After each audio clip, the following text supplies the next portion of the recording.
Have you ever wondered what happens when a Muslim finally faces the truth about Muta and the Black Stone? This live debate changed everything.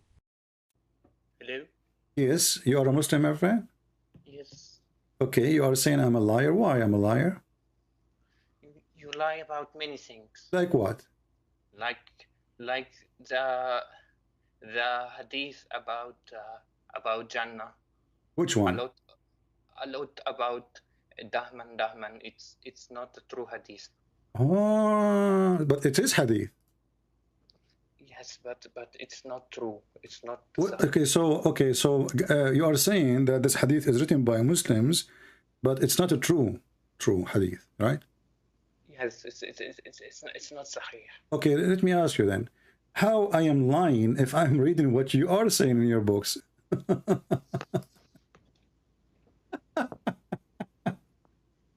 Are you there?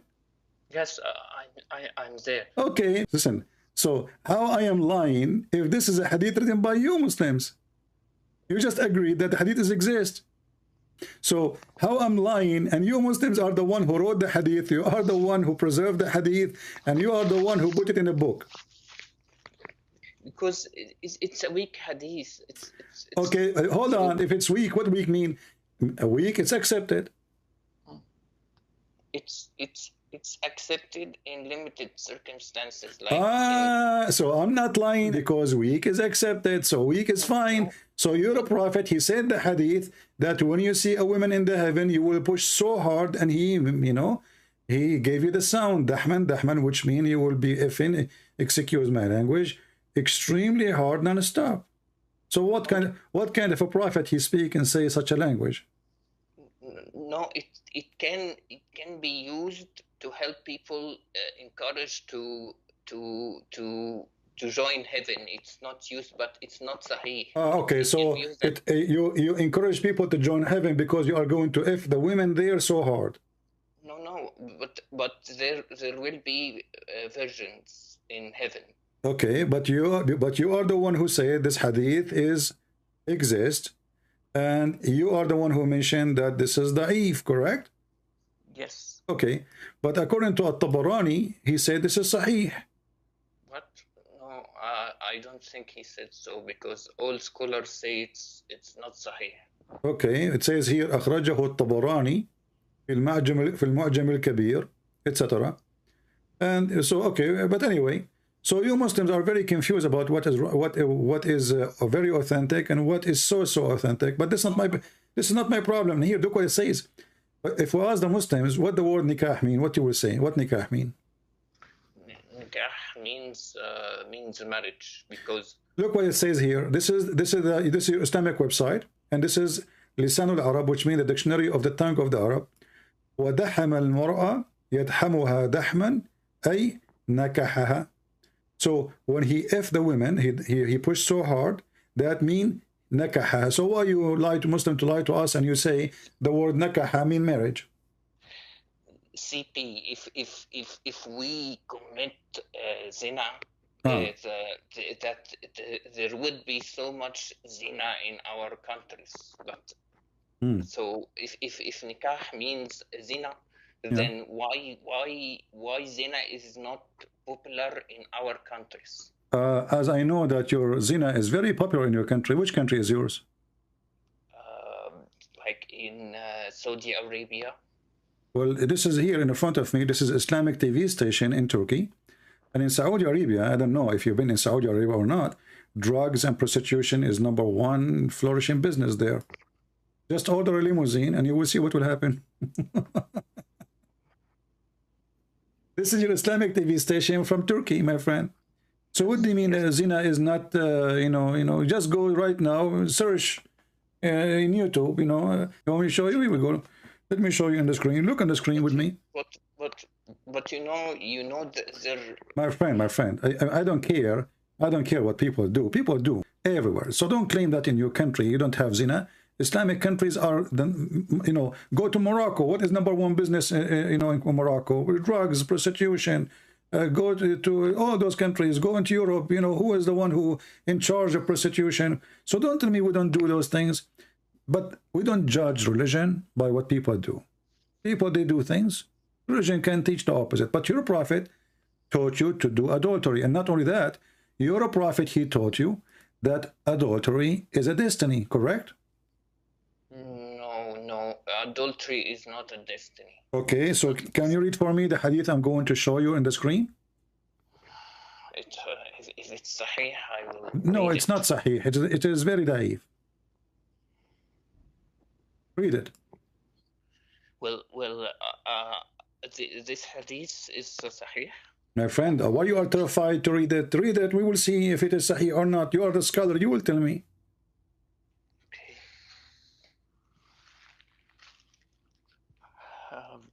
Verily, Allah has fixed the very portion of zina.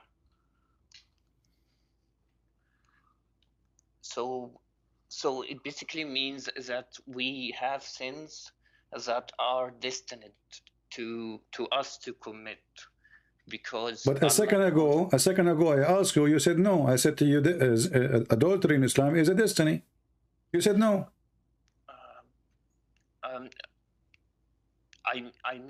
I mean that Allah does not want us to commit adultery. How he don't want you to commit adultery, and you just told me that means destiny. A second ago you said that. What's wrong with you? You just said, after reading this, you said, well, adultery is a destiny. You said that. You forgot? Okay, I mean, I didn't mean that. I meant it's not correct. It's not. What you mean you don't meant, I meant, you meant, you don't mean. I did not mean what you meant, I meant. Listen carefully, it says, verily Allah has fixed the very portion of adultery which a man will indulge in. So you like it, you don't like it, you want to do it, you don't want to do it. Allah wants you to do it, and Allah forces you to do it, actually. It's not a choice. It says the fixed portion of adultery which a man will indulge in, which of necessity he must commit. It's not up to you. So when Abdul, he says to us, Islam is against adultery, I laugh, because Allah is the one is forcing you to commit adultery. Okay. Let me explain. Adultery does not mean that you look, that you commit adultery. Adultery by looks. So no, everyone. No, adultery. Your prophet, he count for you how you do adultery. He said adultery by look, adultery by touch, adultery by effing. Read it. Yes, all of them is a destiny. The adultery of the eyes, lust of a look. It says. It says here, my friend, he count for you. Adultery of an eye, which mean by look. Adultery of a lust. Adultery of a tongue. Adultery of a speech. Adultery in the heart. And then adultery of the private part. Okay. All of this is a fixed portion. So let me ask you, CP, like in Christianity, there is also destiny. No, we don't believe in destiny. Destiny, the only destiny we can talk about in Christianity, it's a penalty, as an example, or like you are born to die. That is something you cannot change, and you don't have a choice to reject. But we don't believe that God, he made me commit adultery, and he decide for me I'm going to sleep with somebody. So you don't have like Jesus, your God doesn't know where when if there is Abdul, you are very confused between what God knows and destiny. Destiny is he decides for you what to do, not about knowing what you will do. Destiny, I make a destiny for you how you will end and what you will do in your life. But knowing what you will do, this is not my not a destiny. This is the power of God. So you are very confused. What is destiny and what God knowledge is? Destiny, I decide for you before I created you what you will do. Is it true that your God decide for you before he created you what you will be, what you will do? Yes or no? Well, this is the same in our religion, like the same, like Allah destined, like he knows in the lawh. No, this is not about he knows. Focus with me, Abdul. This is not about knowing. I'm showing you in front of you. Allah, he made a destiny, fixed portion of how much adultery you must do. It's not about he knew. You must do. Well, I think you understood incorrectly, but okay. But the thing is, like Islam, if you see, you'll see Islam spoke of the future, Okay, if Islam is false, why did it say like Arabs will be higher in buildings?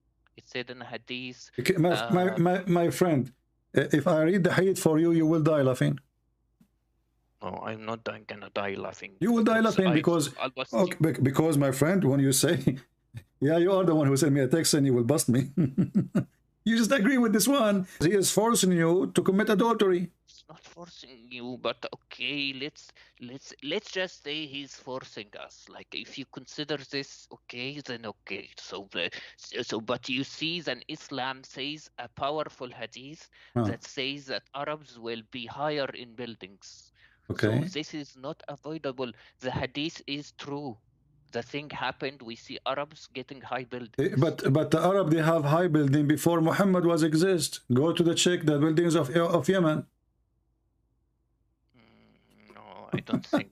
No, what do you think? Secondly, if we read the hadith, people will die laughing. You know, because your prophet, he said, there's things will happen, and when those things will happen, the judgment day will come. No, it's gonna be near judgment day. You know, you read the hadith yourself? I read the hadith. يتطاولون في البنيان. Okay, yeah. What it says? The hadith says يأتي زمان يتطاولون الحفاة الرعاة يتطاولون في البنيان, which means the barefoot naked will have higher buildings. All right, but this has happened since when? Since when? Since about 100 years ago. And does the judgment day come? No. Okay, and he said, and when you see the women, she give birth to her master. Well, okay, it happens. But isn't it your prophet? He have a woman. Her name is Mary the Copt, and supposedly she gave birth to a child, and this is the son of Muhammad. That will make him her master. But she didn't have a son. No, she does. According to Muslims, she does. She did have a son, and he died. So this is what happened during the time of Muhammad. And secondly, there's nothing happening here, as you see. And then if you count, you know, Muhammad, he claimed that this is the sign of the hour. He said they are 5. In different hadith, he says they are 10. In different hadith, he says they are whatever. So this guy, he keep saying things, and he contradicts himself. So let me ask you, to make it simple. What is the last thing will happen before the judgment day, according to Muhammad? Ad-Dukhan. Ad-Dukhan. What is that? Okay, just a moment. Dukhan, which means the smoke. Okay, what is that? The Dukhan means that there will be a smoke that will take every kafir, every non-Muslim soul. So this is what, before the judgment day? Yes, before the judgment day, it will take every soul after all Muslims die. No, sorry. It's the Dukhan is gonna take all Muslim souls and will keep the kuffars, which will happen when that happens. There will be an earthquake and it will take all non-Muslims. So Muslims will be taken by smoke. Okay. And the smoke, so that they don't witness the start of the hour. Okay, let us see how Muhammad is truthful. I will take what you said. You said to me that the last thing will happen is the smoke, correct? The Dukhan. Okay, what is the before it? Do you have like do you have like order for things? Before it, okay, the order of things, the Dajjal, the Antichrist will come. Okay, and by the way, he has one eye, and you know, you see it in the dollar bill. Okay. Okay, in the dollar bill. Okay, yeah. Okay. Okay. And then, there will be after the Dajjal comes, the Mahdi will come and then Jesus, son of Mary, he will come and he will kill the Dajjal, Okay. and then he will rule earth. And after that, Jesus will die, and then smoke will take all the Muslims, and there will be Judgment Day. All right. Okay. So the smoke is the last thing. The Dajjal is before the smoke, correct? Yeah. Is it a step before? One step before? Yeah. No. The Dajjal, yeah, the Dajjal is before. Yeah, before the smoke, right? Yes. But it's one step before the smoke. Is it? No, it's two steps, because Dajjal will come, then Jesus will come, then the smoke comes. Okay. Dajjal, So the Jesus, Dajjal will and then come. smoke. Okay, the Dajjal will come, and then Jesus will come, and then the smoke will come. Yes. Are you sure? Yes, I'm pretty sure. So if your prophet says something opposed to this, then Muhammad obviously is a prophet, correct? I mean, false prophet. How is that? He's the one that said so. Okay, but I'm saying now, if he say things opposing what you are saying, it's mean he is a false prophet, because he should not say things in the opposite. Well, he doesn't say opposite things. Okay, yeah. I'm saying, but if he does, then he is, correct? Yes. Okay. Let us go one by one. I'm showing you now a list of hadith in the screen. I don't know if you can see it.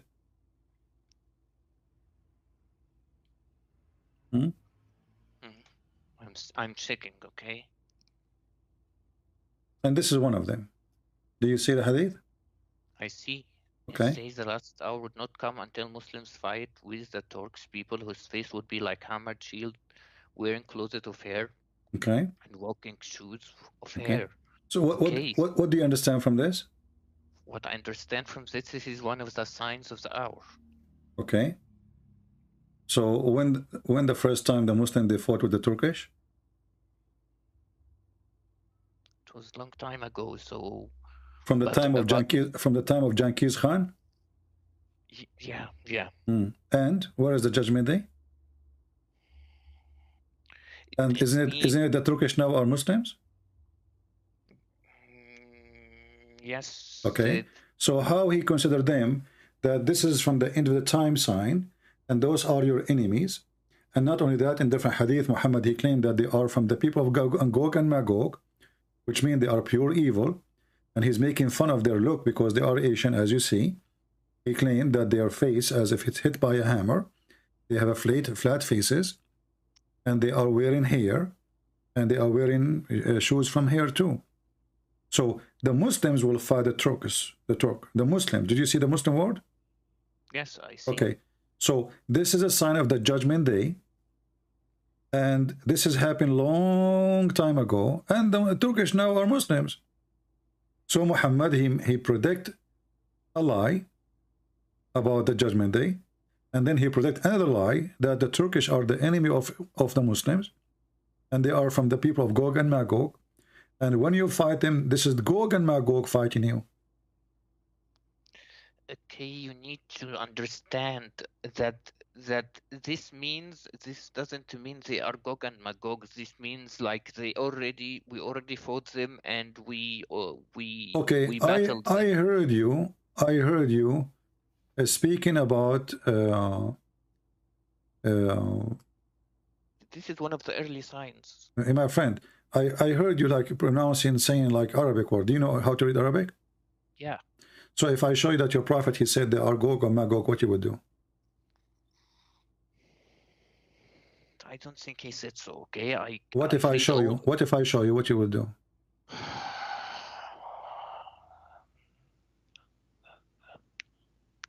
Then I'm not reading well.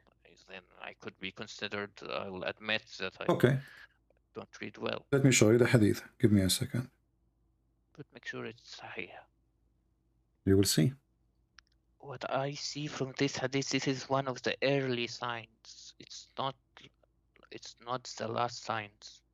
We will see. I mean, my friend, all of them, they are going to connect each other. Let us open the tafsir, the chapter of Al-Kahf, verse number 83. Read. I'm not a student, so I read. Okay. What? I'm not a student, so I read. I read. I don't need to read loud. No, read so everybody can hear you. You know, we are talking, right? This is people are listening to us. Okay, I'll bust you. Uh-huh. Okay, the Prophet sallallahu alaihi wasallam came to visit me on one day, frightened, and he said, "La ilaha illallah." There is no true God but Allah. Woe to the Arabs because of an evil which has drawn near. Today, an opening of this size has been made in the barrier retaining Yajuj and Majuj. And he sallallahu alayhi wasallam made a circle with the thumb and index finger. I said, "O Messenger of Allah, shall we perish while we still there? Will be righteous people among us?" Yes, when weakness becomes I don't see the rest of the hadith.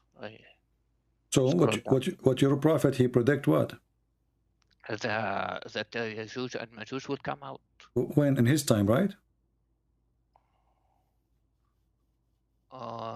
No. What do you mean no? Read it. He said today he's away to the Arab, you know, disaster. Yes. And not only that, the hadith in different places says he woke up so scared. You know, he was so scared, so terrified. Actually, here it says that. It says he was frightened. He come to visit me in the day, on one day, frightened. And he said, "Oh, there's no God but Allah. We to the Arab, because of an evil which has drawn near." Today, not next week, not next century, today. So your prophet is speaking about Gog and Magog to come in his time.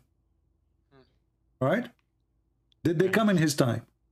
Yes, maybe they may have come from his time in the Chinese, could be in China, could be in any other country. It doesn't have. What do you mean? Could you know? He said, "We to the Arab." To the Arab. Do you see the word Arab? Yes. Okay. So they will come to the Arab. They will not go to China. How you can solve this problem now? So CP, like Yajuj Majuj is also a new religion. Don't change the topic. And now I will show you about the Turkish too. We are not done with the Turkish.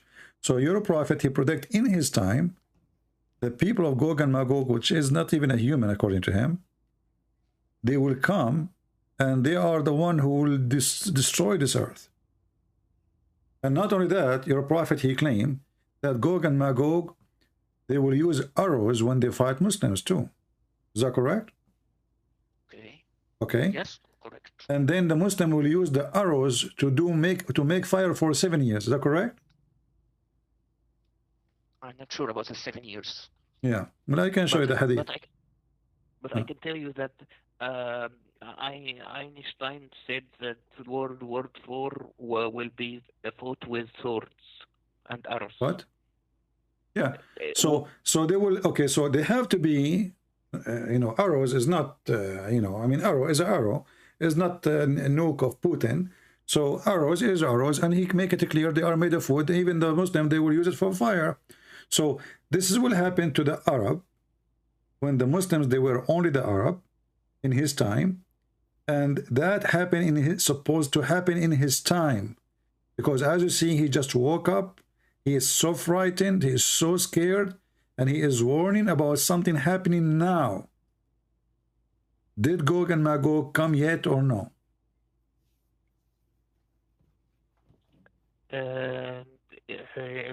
I need just to explain to you that they came out, but they didn't come to the Muslims yet. No. You see, you are ignorant in your book. The Quran says, "Min kulli hadbin yansulun," or yansilun. So they are coming from every direction. So they will come everywhere. They will spread the whole earth. And they are coming in one direction, which is coming to the Medina and to Mecca. So when you say something, you are the one who texts me, says you will get me busted. What's wrong with you? The thing is, I didn't. Yeah, this is the thing, you did not, yeah. So when the Quran says that those Gog and Magog, they are going to come from every direction, coming to Mecca and Al-Medina. They are not going to go to China. They are coming from every direction. And they will rush to where? Okay. To the city of Muhammad, the city of Allah. Okay? So now, Muhammad, he predicted that they are coming in his time. And he is the one who made the signs of the judgment day. And he made the people of Gog and Magog, and they are one of the signs of the judgment day. Is that correct? Yes, they are one of the signs. Okay, but this is supposedly one of the judgment day signs in his time. And until now, we are waiting for Gog and Magog. So they will eventually come out, basically. But how they are, how they come out and they did not come out? They didn't come out to us, to Muslims yet. The thing is. Okay, listen, just to make it simple for you. You remember when I asked you the order of things? Yeah. Okay. And you said to me the last thing is the smoke? Yeah. Okay. And I confirmed to you, I said, are you sure the last thing is the smoke? You said yes. I said, if I showed you that it is not the last thing, the smoke, that means Muhammad is a false prophet? Correct? No. Okay. Okay. So now let's focus in the Gog and Magog and the smoke. This is a hadith in the front of your eyes. Allah Messenger came to us. All of a sudden, we were busy. Okay. He said, what do you discuss about? The companion, they said, we are discussing about the last hour. Thereupon he said, it will not come until you see 10 signs. Remember, you count for me few, but now we are 10. Okay, what is the 10th thing? He mentioned the smoke. This is number 1. Then the Dajjal. Then the beast. Where is this hadith? I don't see this hadith. This is the Da'if hadith. Yeah, I saw it. I said, what do you...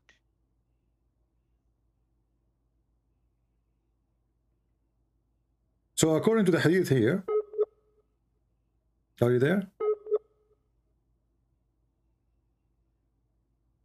Hello?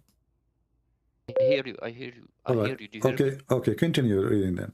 So as you see here, the first thing will happen is the smoke. The second thing it will happen is what? Okay, it doesn't say in order. No, it says. No, it says, because you have to say it in order, otherwise things is messed up. And you are the one who mentioned to me the last thing is the smoke. So why the last thing become the first now? If it's the last, he should make it the last. That doesn't make sense.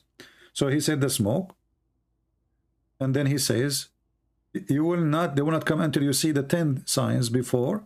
And he mentioned the smoke, the Dajjal, the rise in the sun of the west, the descent of Jesus, the son of Mary. Remember I asked you when Jesus will come? You said after the Dajjal, right? Yeah. Okay, read it with me. So the Dajjal come, he will go before Jesus. And then Jesus is coming. But this is after the rising sun from the west. And then Jesus will come down. All right? And then Gog and Magog. So the last thing will happen is Gog and Magog. And then the landslide in 3 places. One in the east, one in the west, and one in Arabia. And at the end, which is the fire, would burn forth from Yemen and would drive the people to the place of from the place of their assembly. So your prophet in every hadith, he give different signs and the order is different, and it's funny. But focus with me here with the Gog and Magog. Muhammad in his time, he claimed that Gog and Magog are coming out from behind the wall. And Muhammad, in different hadith, he mentioned the Dajjal. When the Dajjal is going to come? The Dajjal will come before all the signs. Like, he will come first. Was the Dajjal exist in the time of your prophet? He exists even before the prophet. Okay, but he was coming out soon. No, he didn't come out in that time. Okay, where did Dajjal live? In an island. In an island. Okay, And what he is doing in that island? He's chained. He's chained. And who is the one who told him that the Dajjal is chained? Is it Allah?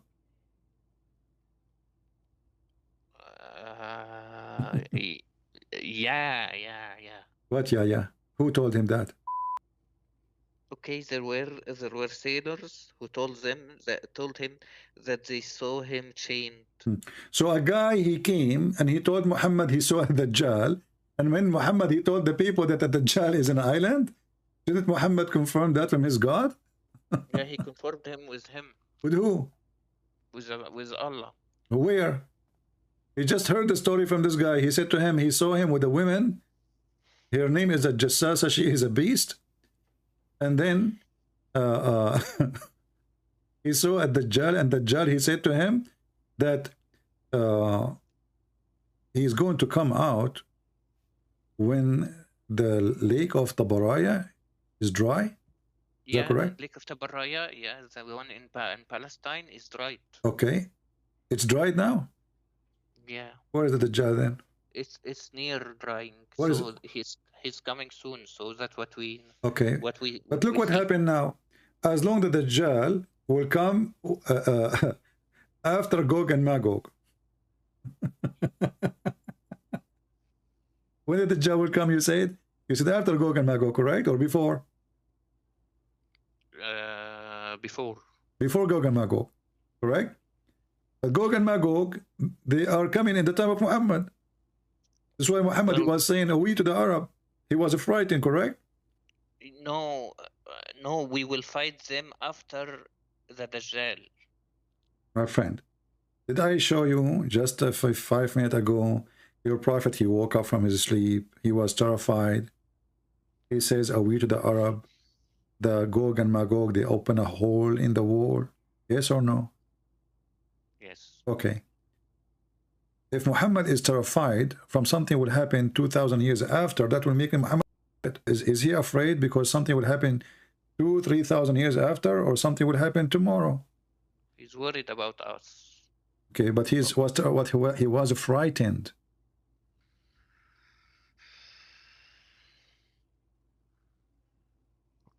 Okay, and he said to the Arab, right? And when you say you are worried about us, you are not an Arab. So Gog and Magog, if they attack, they will attack when the Muslims are only the Arab at that time. And he predicted that to happen in his time. And he was terrified. And then when he mentioned the story of a Dajjal, he said that Dajjal is exists in his time. He is just in an island. He's terrified about the Arabs because we Arabs in the future. He's worried about the future. What do you mean you Arab? Are you an Arab? Yes, I'm an Arab. Speak to me in Arabic. Go ahead. كيف حالك? No, speak to me in Arabic. Speak.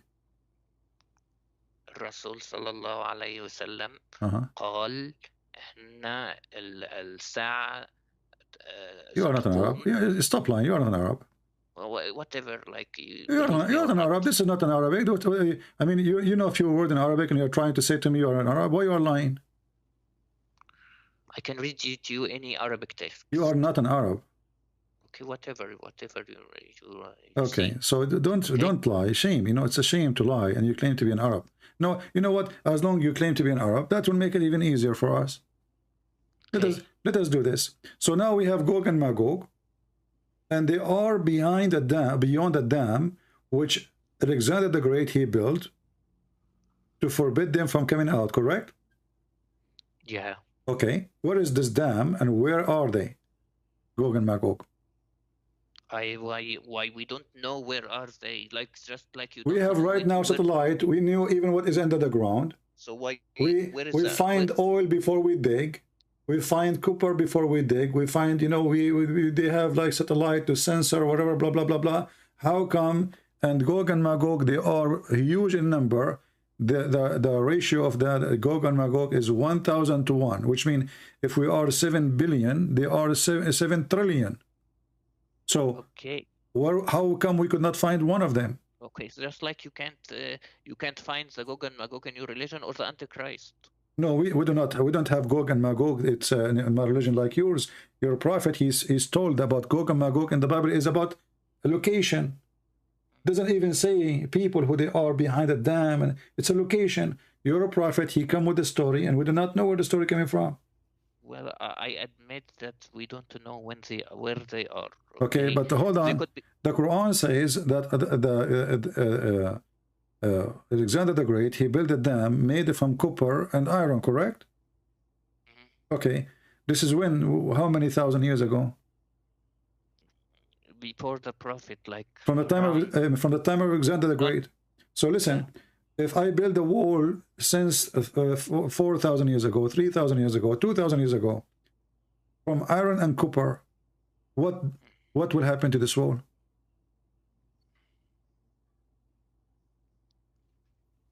Okay, I admit it's we don't know where the location. No, forget about the location now. We have a wall somewhere. Let's say there's a wall. There was a wall. But don't you know that the iron will rust? Yes. Okay. Now, if you go to the Quran, where the Quran speak about Gog and Magog, you will see that they are behind the wall. But is the earth is flat to put them behind the wall?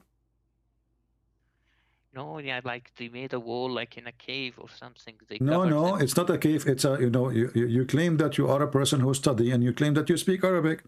So you do not know that he built a dam between two mountains? Oh, that was saying something like that. No, there's no cave. So there's no cave between two mountains. So as long as it's between two mountains, that's mean behind those two mountains, correct? Okay. So let us say if I draw for you in the screen, I will draw a mountain. This is a mountain here. And this is a mountain here. And now we build a wall between those two mountains. All what those people need to do is just to go from the other side. The earth is not a piece of cake and there's an edge where nothing you can continue. They can just go around the mountain. They can even climb the mountain. So what building a wall will do? See, he built more than one wall, like a wall from the side and from the other side to make sure they don't pass. What other side? It says he built a mountain he built a wall between two mountains. Why you are adding things? Why you are adding things to the Quran? He built another wall. Where it says that? Okay, I admit, like, it doesn't say that. Everything I say something to you, each time I say something, you say, I admit, but at the end you admit nothing. So as long as we have a mountain from one side and the mountain from the other side, and then we build a wall, how that is preventing those people from coming to us? It doesn't have to say it clearly, but I think there is another side of they made another side of the wall. Okay, let us say we build, how many walls he built? That could be two walls. So okay, basically it doesn't let us say we build two walls, but still they are between two mountains. Correct? Yeah. Okay, so as long as they are mountains, we can climb the mountains. Especially those Gog and Magog, they are not like us. They are like a genie. They can, they are monkeys, So supposedly they can do what we cannot do. And they are very evil. So you build a wall, that's it. They cannot come, and there are billions of them. No one knows what, because the dam is it's very strong. He made a very strong dam. So I don't think they could climb. How it's very strong and it's open in the time of your prophet? Because it eventually fell. So it's not strong then. Look, CP, like... And as long as you just said it's failed, so now they should be coming out because they made a hole already. Did your prophet says today they made a hole? Look, CP, like there are small things we don't need to think about it. Oh, you not need, because if you think a second, the story doesn't make any sense. So here now we have a fiction story about people who they are not a human like us, and they are supposedly Turkish, and they are they look different, and they are Asian, and those people Allah, he sent Alexander the Great in a mission, and Alexander the Great is a bisexual, and then he arrived to an area where he found the sunset, and then next to it, he found people, and those people, they told, you know, after he changed the direction, those people don't understand anything, correct? Those people didn't understand anything. They are, I think they are maybe the Chinese.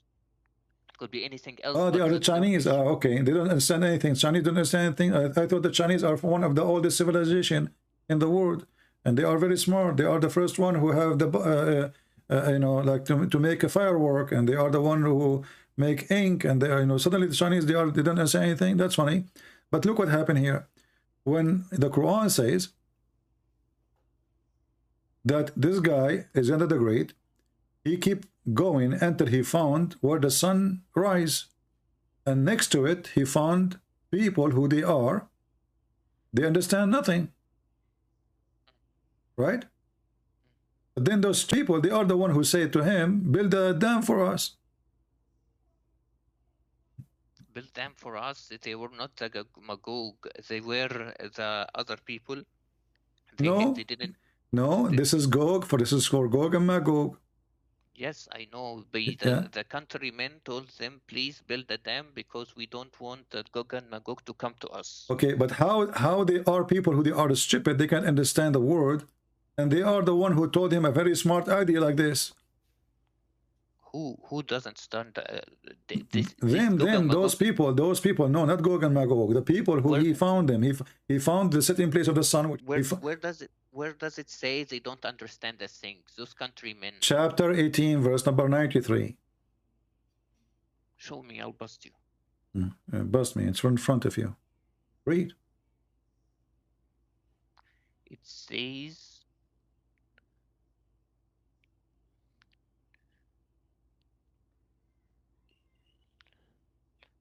لا يكادون يفقهون قولا, which means they barely understand the word. Exactly. You just said where it says that. You said to me, I will bust you.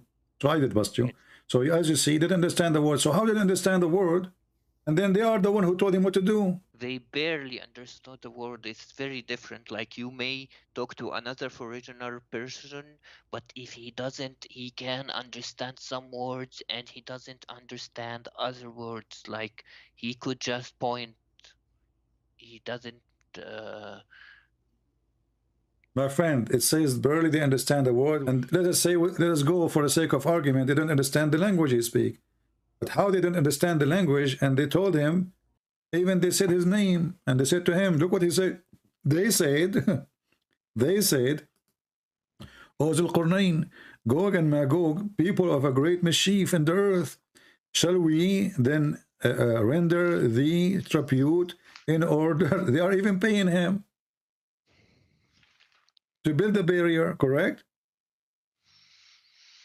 He said, Zulqarnain, he responded to them. He said to them, okay, well, you know what? Bring me a block of iron and, you know, and copper, and let us build. Correct? All right. Does it say to build between us and them a dam? Between us and them, a dam? Yeah. Okay. Where is the dam located? First of all, he built a dam, okay? He could have pointed it by, it doesn't have to say, he doesn't have to say it by word. They don't understand his language.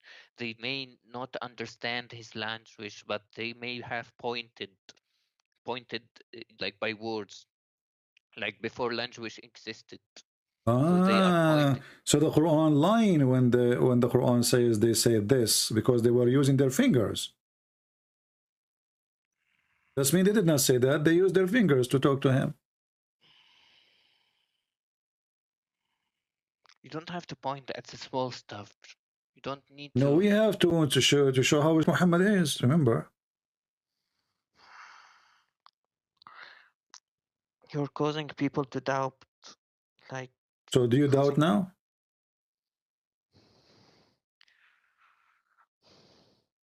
Like, you don't need to just point these ideas into our minds. It I'm not doesn't pointing match. at your mind. I'm just trying to help you to see what I see. Like this small stuff, like you look at This is not very, the small stuff, my friend. This is not small stuff. He found where the sun set, the location of the dam. I asked you, where is the dam? You said, we don't know where it is, but it says there. He kept going until he found the rising place of the sun. I mean, have you ever heard of the rising place of the sun? Where is that? The sun rises everywhere. Where does it say the rising place of the sun? Here we go. It says, حتى إذا بلغ, you claim that you speak Arabic, بلغ مطلع الشمس وجدها تطلع على قوم, until he arrived to the location where the sun rises. He found it appear on a people, and they have no cover over them. Does it say that? They have no cover upon them?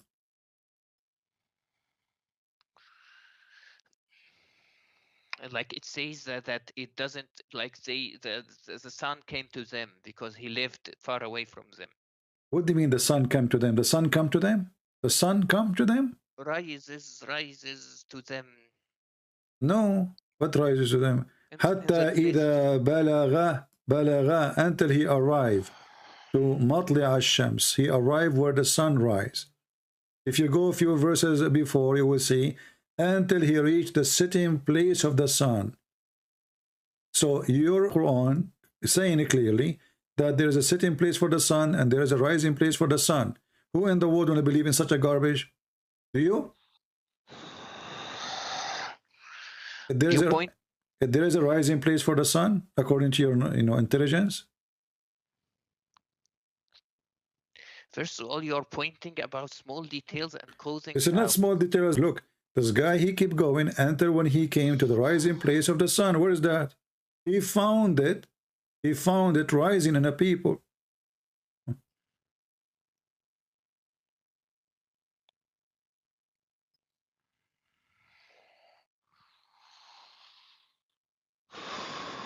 So according to your prophet, there is a rising place where the sun rises, and there is a place where the sun set. Why you are blowing your nose? What happened now? Are you okay? No. So why you are like making this noise? Because I'm angry. We found he came to the rising place of the sun. Rising on, not in. Okay, so does it make it different? The pray for, not to. It's rising in a place. The sun, he keep walking until he came where? The rising place of the sun. He found it rising on, not in. It's rising on them. So what kind of God he think that the sun rise in a place, a certain place? The rising place of the sun, where is that? The sun rise everywhere, even in the North Pole it rise.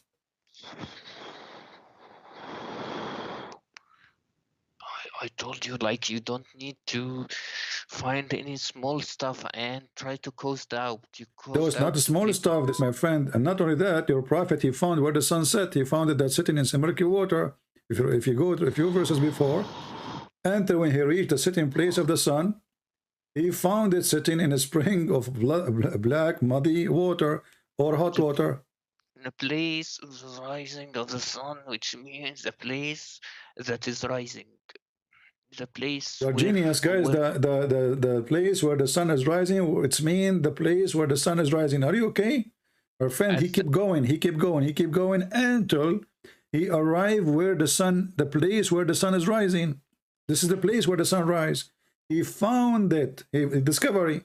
He found it rising in that place on people whom they have no cover over them. What is that?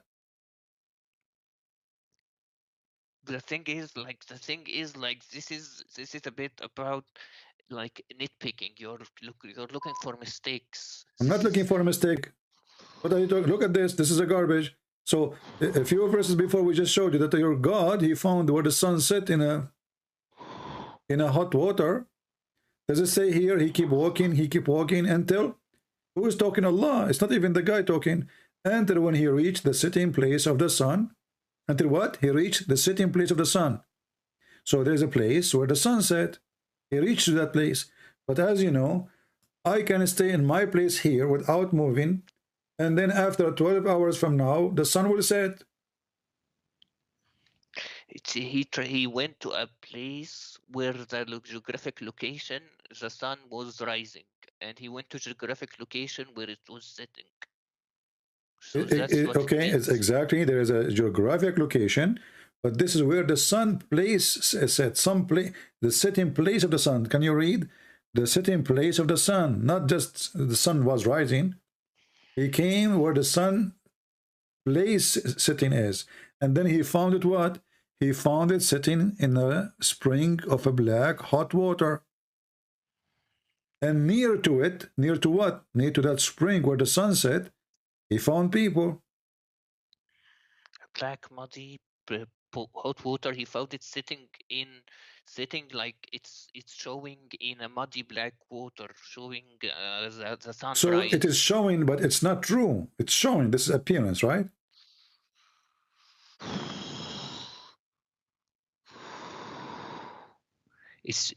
There is a view where the sun is on the mud. Like there is a specific view. That's what it means, because you don't understand the Arabic word. Let me ask you. So I understand Arabic and you understand Arabic. So listen carefully. So if somebody understood this, that the sun really set in a hot spring water, if he understand this, and they are saying the verse doesn't say that, so if you understand in such a way that the sun set in a muddy spring hot water, that person who understands this, do you agree? Okay. Yeah, that's correct. And I need to tell you that this ayah does not mean it's sitting inside the muddy water. Okay, so now me and you, okay, no problem. So there is the view on the this view, one. okay, It says that but we agree. The views on the muddy. All right, but we agree, me and you, that the one who understand it, as I said, that the sun set in a spring of muddy water, hot water, this person who understands this way, he do not know how to read, correct? Yeah. Okay. What if I show you that your prophet is the one who said that? Read the hadith. No, the connection decided to be bad. Well, I think this hadith is not completely correct. So could you please check if it's authentic or not? Yeah, it says here. Read it. Where does it? It says it sets in a spring of water. Read. So the game of da'if and weak doesn't work. Where do you scroll down? I don't see sahih or weak. It says sahih in chain, al-Albani, Sunan Abi Dawood, 4002.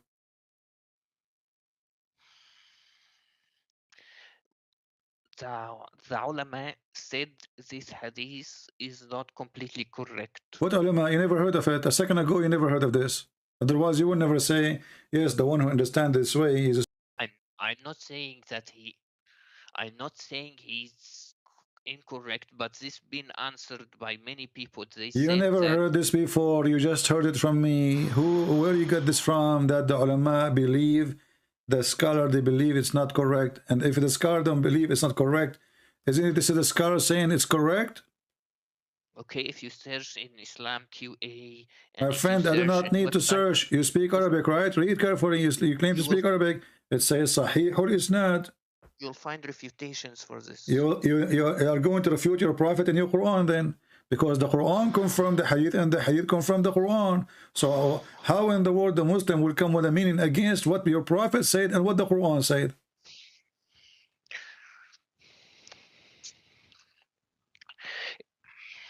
This is confirmed exactly what is in the Quran. So how in the world the Muslim can deny it? It's not against the Quran. It's not opposing the Quran. Both of them, they are in agreement. So the Quran is authentic, right? The Quran is authentic. Okay, and the Quran says he found it sitting in a muddy spring of water. He did not say he found it as if it was sitting, correct? But then you don't understand Arabic. No, I understand the Arabic. The one who made the Quran, he cannot say he thought. No, he did not say that. Can't he say it appeared like if it is? No. And as you see, it's a spring of water. He found it. He found it. وجدها. Exactly. He found it. Found is a report of a fact, not imaginary.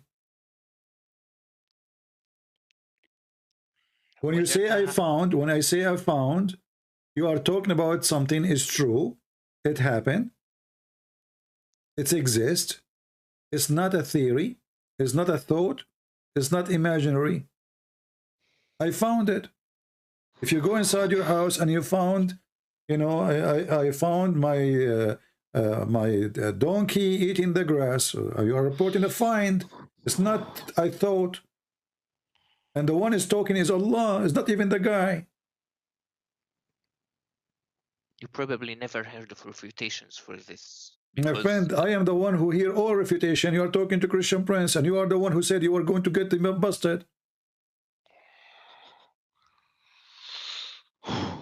Okay, like quoting about small doubts is not the answer. It's not the answer. Like this is like it's complicated Arabic. Arabic is more complicated than this translation. I don't care how complicated Arabic is my first language, and this is stupid Arabic anyway. Because if Allah, what Allah trying to say to us here? Tell me. Here we go. Go ahead. I'm listening. Is what the word spring present. He found it in a spring. Do you know what spring is? Spring is not even a river. It's not even a lake. Okay. So how you explain to me the word spring? Like the Muslim, they lie, they say, like, don't you see the sun go in the ocean? This is not an ocean. This is a spring of water. And it's a hot water. Hamia.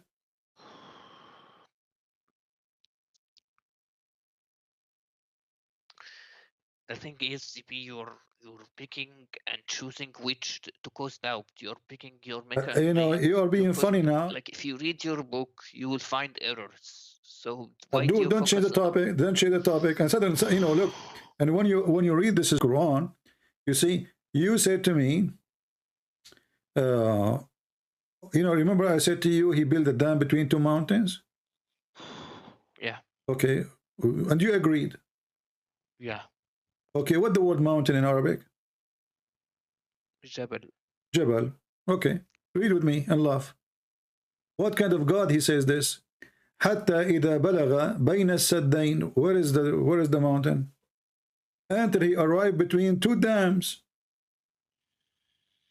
So did he build a dam or he arrived between two dams?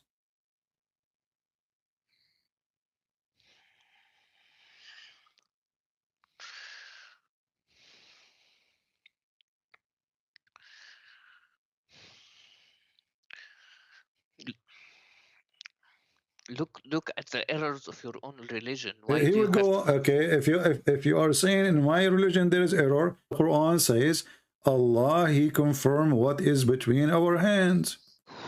So how our book have error, and then you God, he confirmed what we have between our hands. It confirms that it's in your hands, that it's sent by God. No, not it was. It is what is with them. You claim you speak Arabic again, so you cannot lie. It says here, مصدقا لما معهم. Do you see it? لما معهم, which is with them. Chapter 2, verse number 89. He is not confirming something we used to have. He is confirming what is with us. What is with us. So when Abdul says to us, your book have errors, we laugh because what is with us? So wherever you go, your prophet is getting busted. But it also says, woe to those who write the book with their hand. Exactly, that means Muslims, because it is you Muslim who write the book in your hand. Isn't it you Muslims, you write the Quran with your hand? Did Allah wrote it for you? No. What do you mean no? Isn't it the Quran says, Inna alayna jam'uhu wa Qur'anahu? It is on us to recite and to collect the Quran, Allah saying? It says like, it says that to jama'hu in our minds. What our mind? No, don't lie. It is on us to collect it and to proclaim it. This is chapter 75, verse number 17. So the one who will collect the Quran is Allah, and the one who will proclaim the Quran is Allah. It's not you Muslims. And this is why when Muhammad died, there was no Quran. Because of this verse. No, the Prophet wrote the Quran in the Sahaba wrote the Quran as well. Okay, and then Uthman, he burned all the Quran, correct? He didn't burn any Qurans. He burned the Quran. You know, do you want to show you the reference? Show me the reference. Okay, but before we go to Uthman, the Quran you are reading today is Quran of who? Quran of Uthman. I thought you are following the Quran of Allah. Yeah, Quran of Allah collected by Uthman. Okay, but the verse here saying that the one who collected is Allah. It is on us to collect it. Uthman is Allah.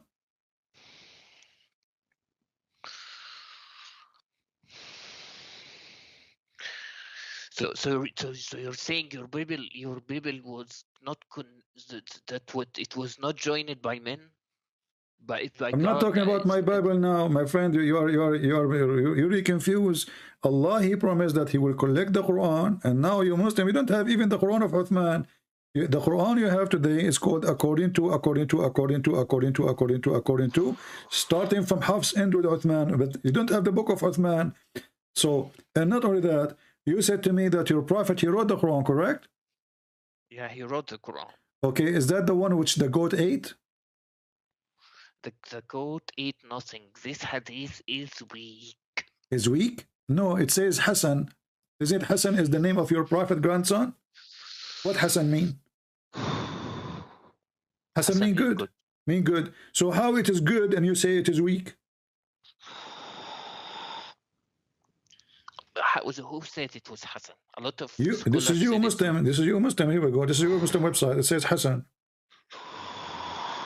Just everything that in the hadith. And okay, listen. It says here the verse of stoning to death and breastfeeding for adult 10 times revealed. Can you recite for me the breastfeeding for adult 10 times? I'm listening. That's abrogated, but not in ruling. No problem. It says abrogated, but do you know the verse? How you abrogate something you do not know? The verse of stoning abrogated. I'm asking about the breastfeeding for adult. I like breastfeeding for adult. It's my favorite. What kind of God he order his followers to do breastfeeding for adult?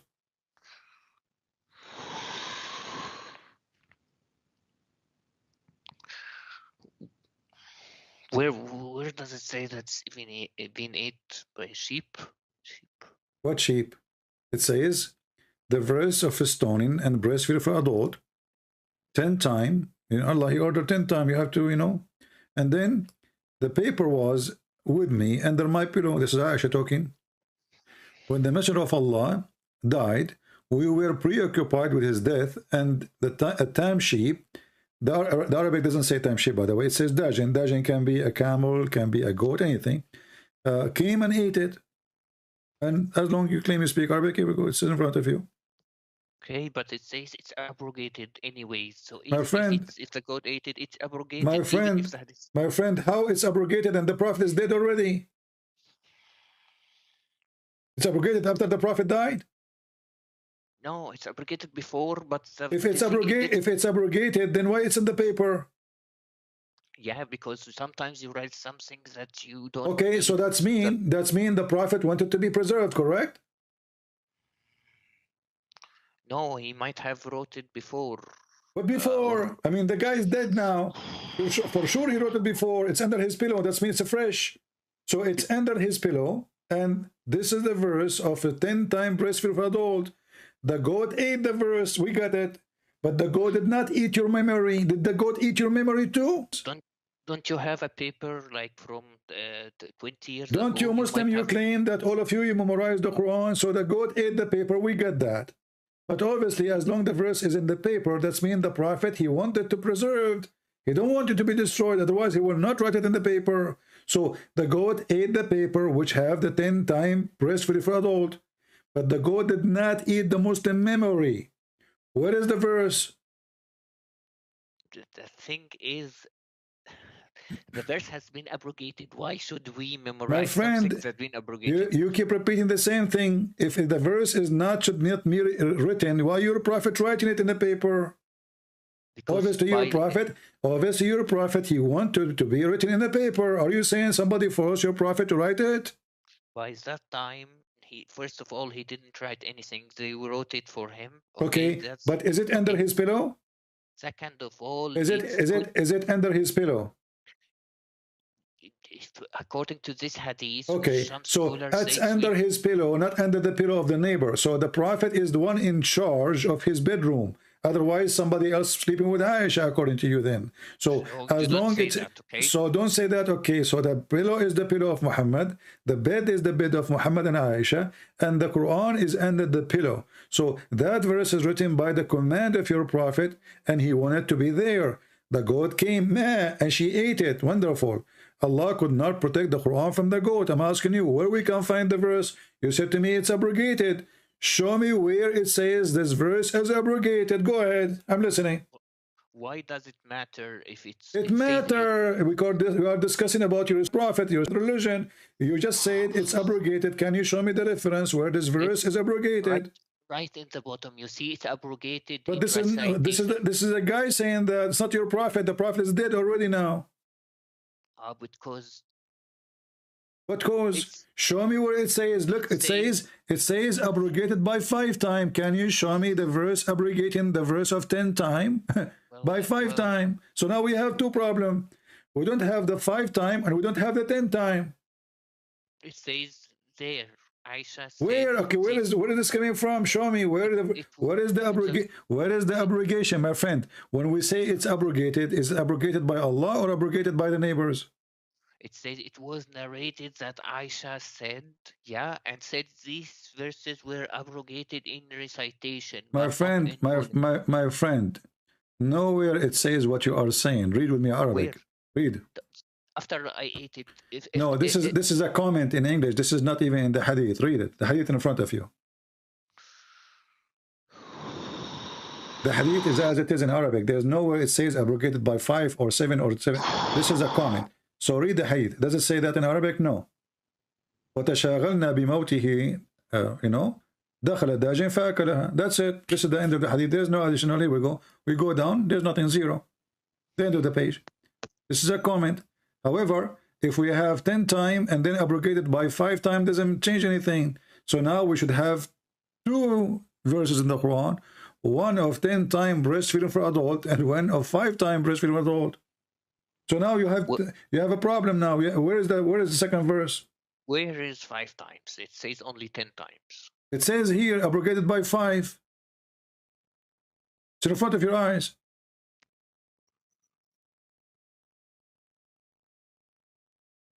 It doesn't say where's the number 5. Here, it's in front of you. Can you highlight?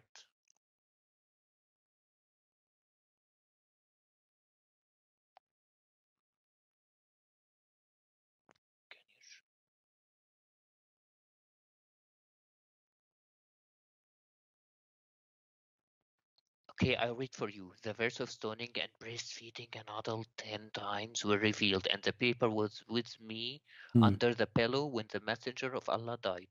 We were occupied with his death, and then she came and then she came in and ate it. These verses were abrogated recitation, but not ruling. Other hadith established the number fosters to be 5. So other hadith said it's 5. But anyways, in any case, it says a commentary, like it's been abrogated. It's in the commentary. Abrogated in the commentary? But this is not in the part of the hadith. And secondly, if it's abrogated, no problem. What is the verse? What is the verse? What is the verse of 5 and what is the verse of 10? It's not meant to be. And what kind of God he order a woman, she is adult, to give her breast to a stranger 10 times? Where does it say stranger? Well, does it say breastfeeding? Does it say breastfeeding for adult? An adult. Not, okay. Is this adult your, your son?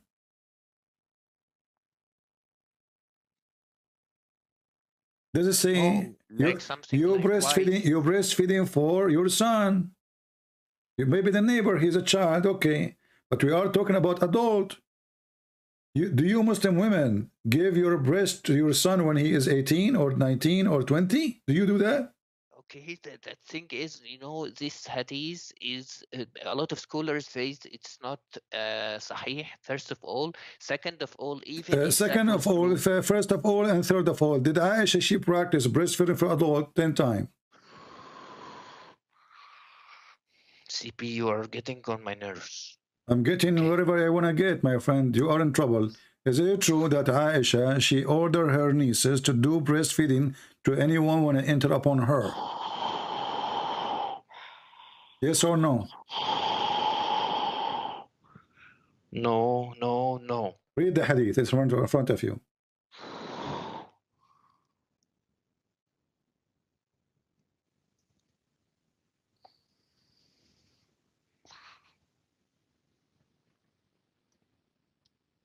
Even if the hadith is correct, it was abrogated. How it's Okay, abrogated and she is practicing that after Muhammad's death? The Quran is abrogated after Muhammad's death. The guy is dead.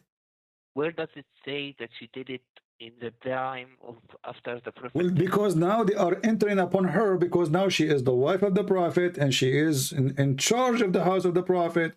So now the guy is dead, and now anyone want to enter upon her, she ordered her sisters and her nieces to do breastfeeding for adult. So they become the secretary. You go in the secretary of a Trump, he have a bunch of sister of Aisha, their boobs is coming out and their nipples in the table. You lay down in their lap and you start suckling. It's in front of you. Nobody can enter upon her unless he suckled 10 times from the nieces or the sisters of Aisha. Now, I want to ask you, why in the world people want to enter upon Aisha? They have to suckle her nieces. What that will do? They may have suckled her when she was, when they were small. Like, because... What do you mean her small? This is Aisha now. She is a prophet wife. And those are adult men. This is why it says breastfeeding for adult. Listen. It says, does it say breastfeeding for adult? Whom her sister, daughter, her brother had nursed, and she did not admit those who were nursed by the wives of her brothers. Muslim women, they can see a child, no problem. But if it's a man, there's a problem. Because they are men, before they enter to Aisha, they have to suckle her sisters. It's okay, obvious. Let's read the hadith, okay? Read the hadith, read it. Here related to me from Malik from Abdul Rahman ibn al-Qasim that his father told him that Aisha, the wife of the Prophet, may Allah bless him and grant him peace, admitted those whom her sister and the daughters of her brothers had nursed, and she did not admit those who were nursed by the wives of her brother. Can you give me the Arabic translation in the Arabic words? Read it. إنه أخبر أن عائشة زوجة النبي كان يدخل عليها من أرضعة إخواتها وبنات أخيها ولا يدخل عليها من أرضعة نساء أخواتها.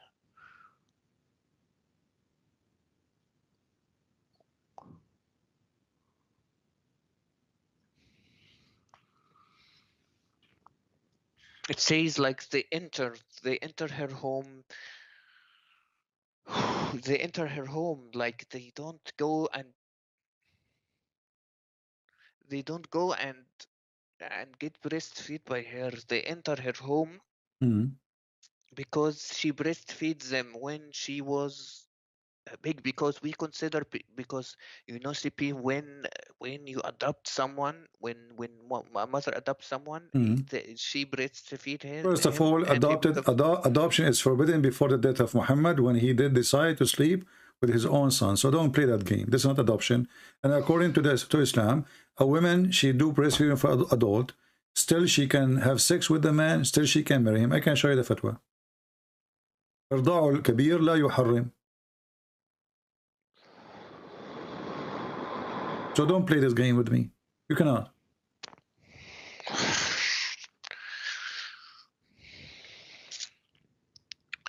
Okay. It's like CP. Like, does it say that she breastfeeds these guys? These No, she people? ordered her sister because supposedly she is the big woman. You know, she is the the leader now. But she ordered her nieces. So now you Muslims, you have a new rule that if a woman, she want to see the neighbor, either she can breastfeed him for herself or she can ask her sister. But what that would do, if the guy still can have sex with her, what the point? And this is another hadith which is sahih. It says it clearly that Aisha, she ordered her sisters and her nieces, to do breastfeeding, and even if it was a child or it was an adult man, doesn't matter.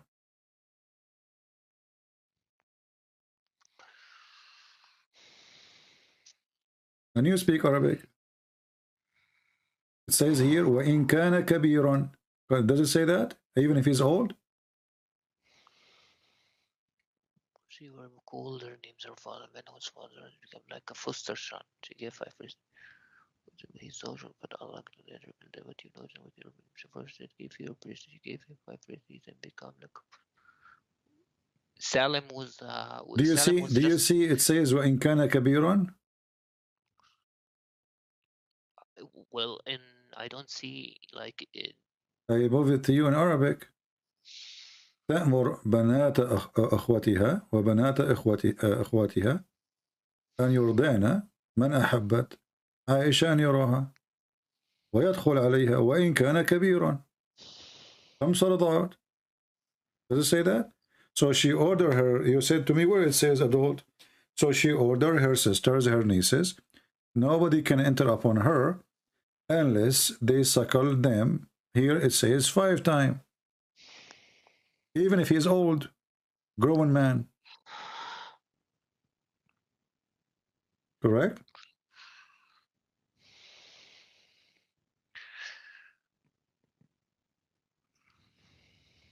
Is this hadith sahih? Yeah, this is Sahih. Here we go.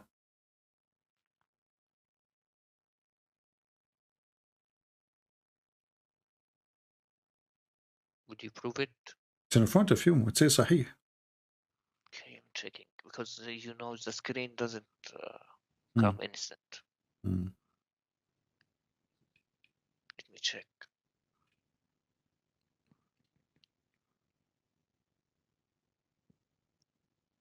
Because I don't see it in the screen. Feel okay. Okay. Okay. Now, what a woman giving her breast to an adult man will do? What is the logic?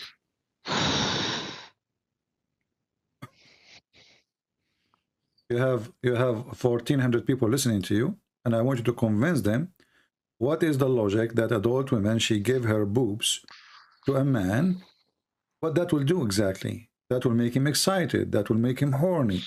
I never heard of a religion in order to see a woman legally, you have to suckle her boobs first. So in Islam, we cannot shake hands with Muslim women, but we can suck their nipples, hold their breast, and put our hands around their waist. What kind of religion this religion is? You do realize a lot of scholars. What's sakrurar? What's sakrurar? Who cares sakrurar? Ma sakrurar, my friend. This is your religion, and this is your prophet, and this is. And listen, the one who revealed this verse is Allah. I don't care what the Kukurur are saying. And as you see, all reference saying that Aisha, she practiced that. And even she ordered her nieces. So you Muslims at the time of Aisha, you have suckling club. You realize the scholars said that. You have suckling club. You have suckling club. And not only, I can show you the scholars right now saying that even if a woman, she go in the train, she have to suckle everybody in order for her to be allowed to be with a strange man.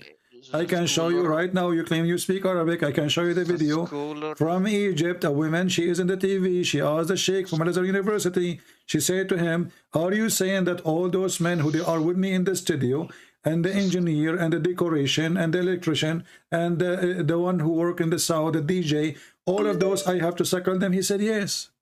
The scholars said that it's not in. It was in a cup.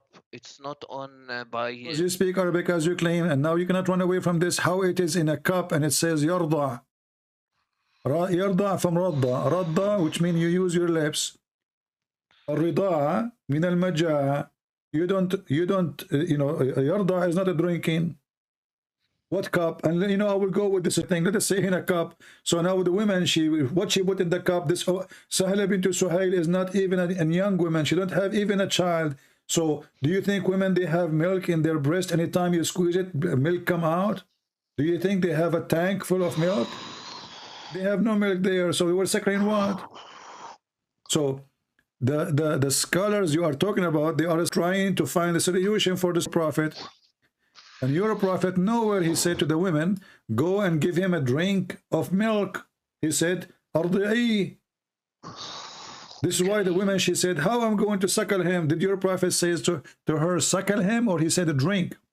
Not only the scholars said that, the Sahaba. No, there's no Sahaba. That's false. Show me the hadith where the Sahaba says that.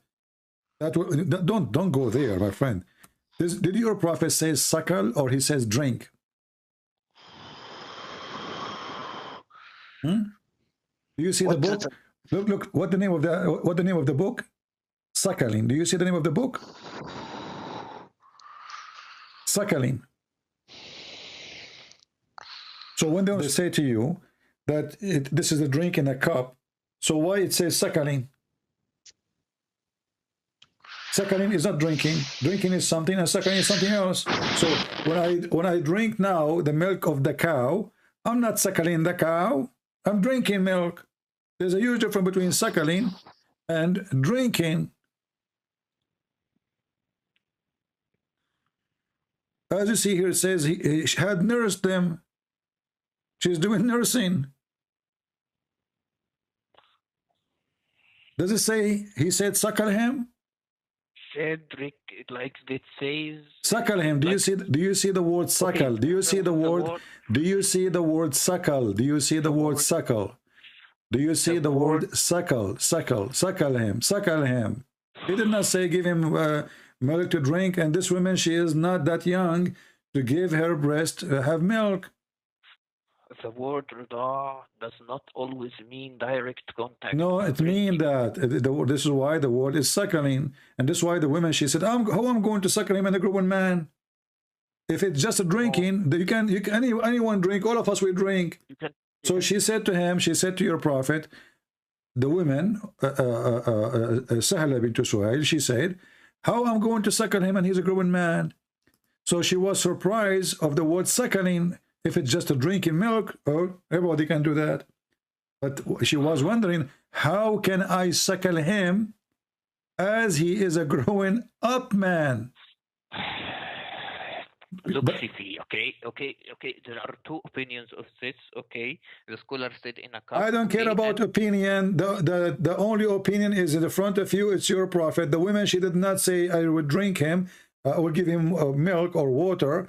Otherwise, she will not be surprised. She said, how can I suckle him and he's a grown man? So what the problem? The problem, he is a grown man and I'm going to suckle him. If it's a drinking, that's not a problem. She will not be surprised. If he said to her, give him some milk from your breast in a cup, then she would say, okay. But here, because he's saying suckle, then the Muhammad, he says, well, I know he's a grown man, and he was laughing. Okay, let me explain something. Okay, there are two opinions of this from scholars. Let's just like inconsistency. The first opinion says it's a cup. Okay, the second opinion says it was only one time, like in the time of the prophet, only one time.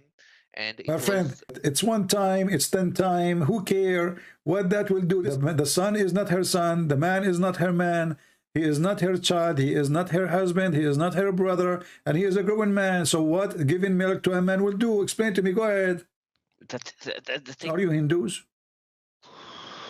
Like you believe the cow is your mother, etc.? No. Okay, so what the milk will do here? The man is a grown man. It's the thing is, it's not about eating. It's about making him lawful to her. What lawful? Still, he can marry her. You can go right now and you can search, is a breastfeeding for adult forbidding the women from having sexual intercourse? The answer no. لا يحرم إرضاع الكبير. Do you want me to show you the fatwa? show me several scholars' opinions on that. Several questions, several scholars. Here we go. Let me show you this fatwa. It says رضاع الكبير لا يحرم. Here we go. Fatwa number 3901, and this is islamweb.net, and this is your sheikhs. Question: رضاع الكبير. The answer is رضاع الكبير لا يحرم. So what the point? Question is: هل يحرم الرجل الكبير إذا رضع من امرأة؟ أي هل تصبح أمه في الرضاع؟ How about ما صحة? Listen to the question. So what is the correct that the wife of the prophet, she did that? Here he says, look at the answer.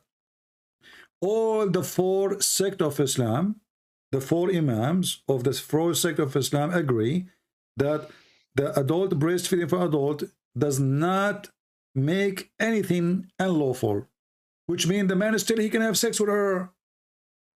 Do you see it? It's in front of you. It's in front of your eyes. So what the point of this thing?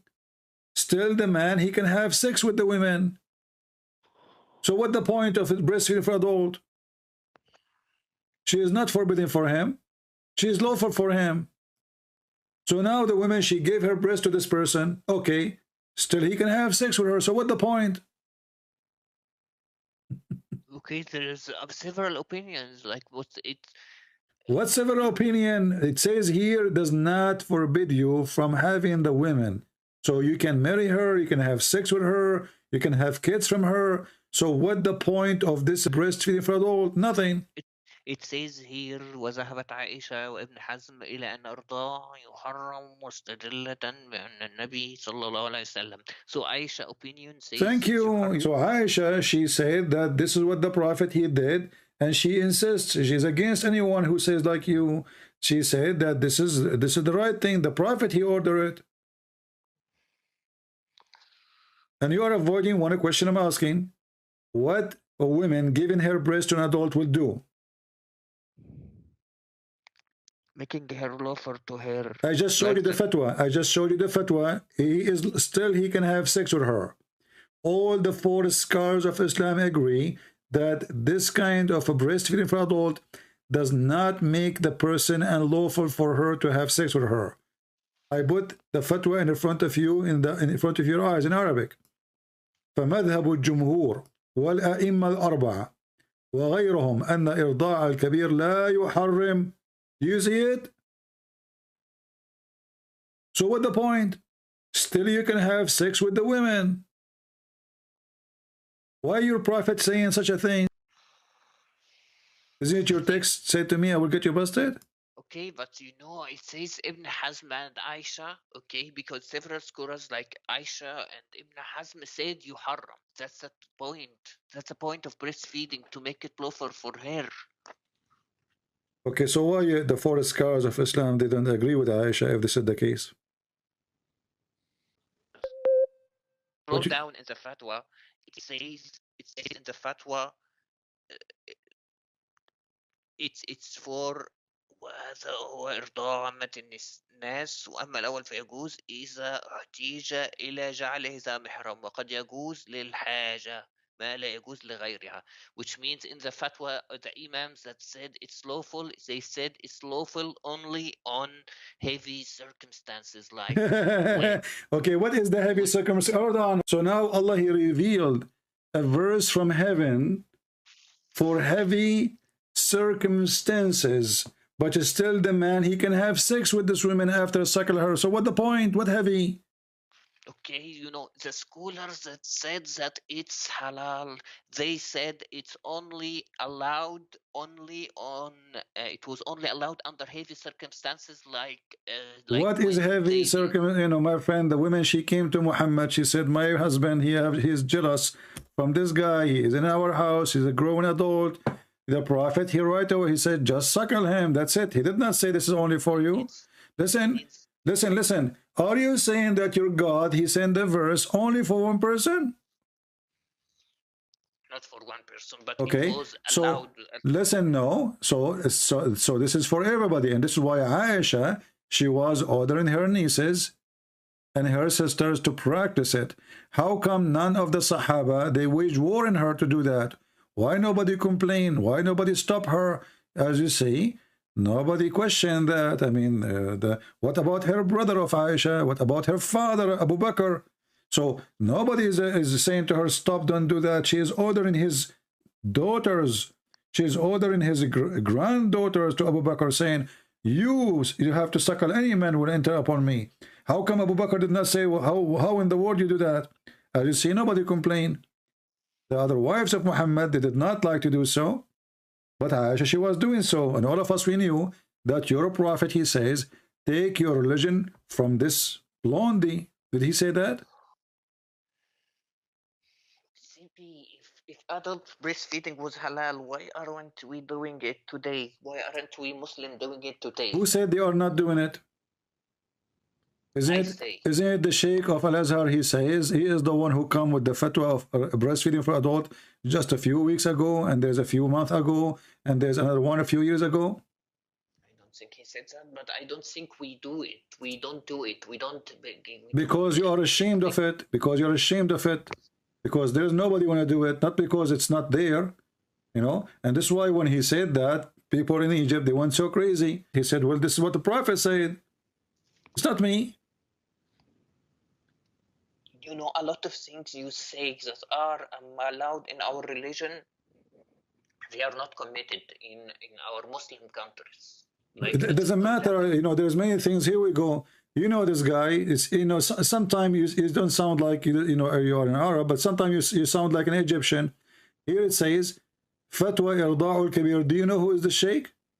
Look at the screen. Who is the Sheikh? Is that the Sheikh of Al-Azhar? The previous one? Ali Jum'ah?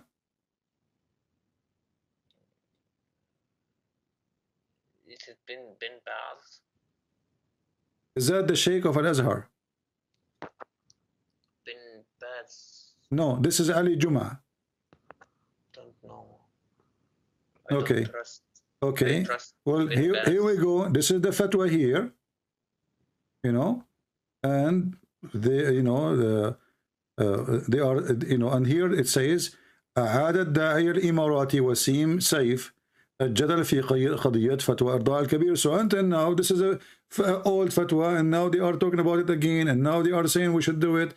Some Muslims, they say we should not do it. So, but the fact is, it's your prophet who claimed that Allah sent him verses, and Muslims until now, the scholars, they are saying that, and this is Azhar University, the highest university of Muslims in the world, saying that everybody should practice breastfeeding for adult.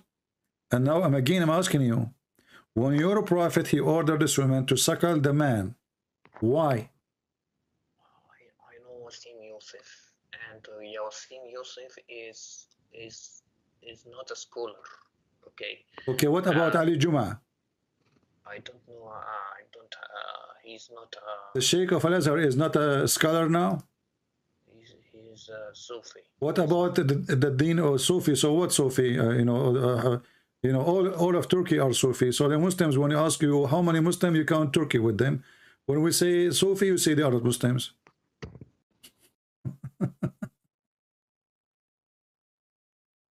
So listen carefully. Did you find where the sun set finally or not? Are you back? I hear something now. I'm back. Do you okay. hear me? No, I did not hear anything because we lost you. So listen. So now, did you find where the sun set or not yet? Did you find where Gog and Magog or not yet? I'm gonna go. Did you find that your God, he destined for you to commit adultery or not yet? Did you find that Adam did not commit sin or not yet? Is it true that Adam did not commit sin? Hello? Not to commit sins. Did Adam commit sin or not? Allah didn't tell us to commit sins. What? Allah did not tell I told you 1,000 times, don't use the internet of the Commit neighbors. sins. Okay, listen, I don't hear you. I'm asking about Adam. When Adam commits sin, according to Islam, did he commit sin or Allah forced him to commit sin? Hello? He I did not. committed it. He committed sin. What if I show you that Allah is the one who forced him to commit sin? Do you promise me to leave Islam if I show you that? You need to understand that your religion has so many errors at Trinity. Again, your prophet, here we go. You see, it was your prophet. He took the Bible, he put his hand on it, and he said, I believe in thee and the one who sent thee. So if my book have errors, then the Quran keep confirming it, Muhammad keep confirming it, the Abdul in YouTube don't. Read with me. Read with me now. You're a prophet. You know, he said that Adam and Moses, they have a debate. By the way, how Adam and Moses met? In heaven. But they are not in heaven now. How they met? Isn't it your prophet? He said that he is the first one to be resurrected in the day of judgment. In Barzakh, No. In the heavens before, because there are 7 heavens. No, my friend. The first one to be resurrected is going to be in the day of judgment. So the Barzakh you are talking about, this is after that day, not now. I understand Sab'a Samawat. This is not the question. You are first not going to heaven, 7 sanawat. What 7? The Barzakh is not in the sky anyway. And the Barzakh is not even an Arabic word. And Muhammad, his story. Listen carefully. Barzakh is a dry land. Is that correct? No. If I show you what you will call Muhammad? I won't call him anything wrong, okay? Okay. Why you will not call him wrong? You said Barzakh is in heaven, but Barzakh is a dry land. The thing is, Barzakh, because the Prophet saw our prophets in the sky. What in the sky? Your prophet did not go to the sky. Did your prophet go to the sky, or your prophet he went to Ethiopia? In Isra Ma'raj. Okay, in Isra and Mi'raj, did your prophet go to the sky, or he went to Ethiopia?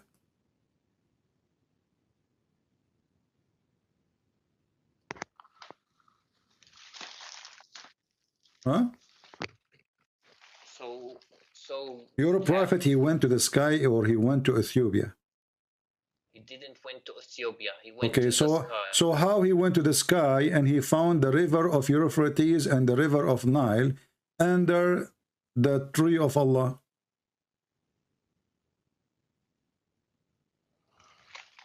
Where does it say that, okay?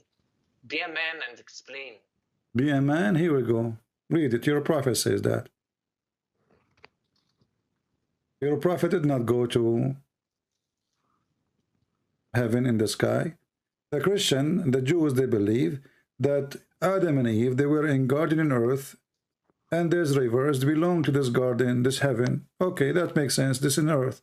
But your God, Muhammad, he claimed that he went to see his prophet Allah in the heaven under the tree of lotus tree, and then under the tree he found the 4 rivers. One is Sihan, the other one is Jihan, which is in north of Syria, and Euphrates in north of Syria too. And he found the Nile River coming from there. So your prophet did not go to the sky. He went to Turkey and he went to Ethiopia. Where does it say? I don't see any rivers. It's in front of you. It says Abu Hurairah, the father of the cats, he said, Allah Messenger saying, Sihan wa Jihan and the Al-Furat, Euphrates, and the Nile are all among the rivers of paradise. Where they are coming from? They are coming from under the tree of Allah. There's 2. Huh? Because they will be part of paradise. They will be resurrected. What will be part? This is when he went there. What will be part? Resurrected? The river will be resurrected too. The river is dead. What's wrong with you? Focus with me, Abdul. He went up to the heaven, and he found, my friend, and he found the Euphrates, Sihan, Jihan. They are coming from under the tree of Allah. The tree of Allah is in the 7th heaven. It says here that the Prophet generally said that. He didn't say he saw them up there. Okay, what if I show you then he saw them up there? Read. It's still didn't refresh. Say Allahu Akbar will refresh fast, you know. Read it now. It says he didn't see that. He says that Sayhan, Shayhan, I don't hear you. Keep it close to the microphone. I don't hear you. It says Sayhan, Jayhan, Al Furat, and An Nile are all part of the rivers of Jannah. It doesn't say he saw them there. No, I'm showing a different hadith now. It should appear now in front of you. It says, I was raised to the lot of tree, and I saw 4 rivers, 2 which were coming out, and 2 is going in. So this is in the heaven of Allah, in the last heaven.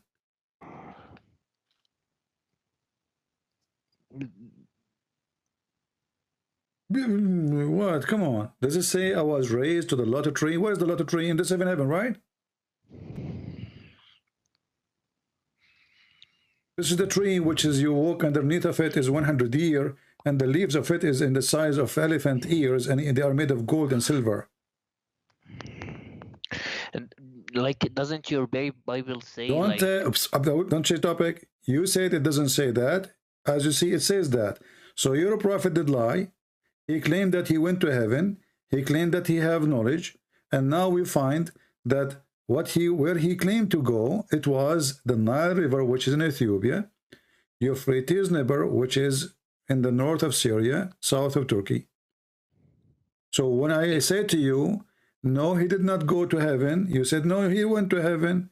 I said, well, he went to he saw the Nile River. He says, where it says that? I show you the hadith. He said, oh, well, he did not say this is in the, you know, like when he went there up, he raised up. No, he did not say that. And now I showed you this one, and now still you can making games. I was raised to lot of tree, and I saw 4 rivers. Where is the lot of tree located?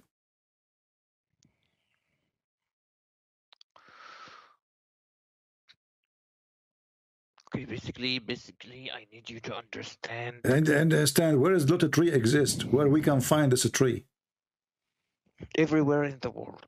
What do you mean everywhere in the world? I thought this is only in the heaven of Allah. There's only one. In heaven. But you said everywhere in the world a second ago. No, I don't mean. I mean in heaven, everywhere in the world of heavens. No, it's not everywhere in the world of heaven. Only in the 7th heaven. Where do you get this from? It's only in the last heaven where Allah, next to the door of Allah. Allah, he lived next door. So this is where Allah lived. The lotus tree, and he found 4 rivers coming from underneath of it.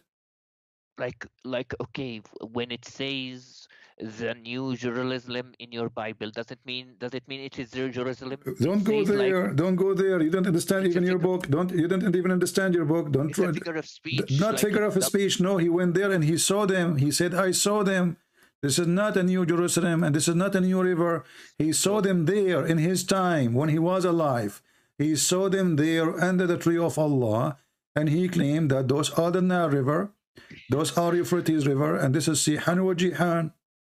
I'm gonna get you busted, okay? Okay. I'm gonna get you busted easily, okay? And I'll show you, okay? Basically, Allah who created the 2 rivers, can't he create these rivers again in heaven? Can't he do that? But as you see, he says the Nile River. He did not say other Nile River. He said the Nile River is from the heaven. So he did not say additional river. He says, you claim you speak Arabic, and it would make it more funny. It says here, read carefully if you know how to read, and Nil wal Furat.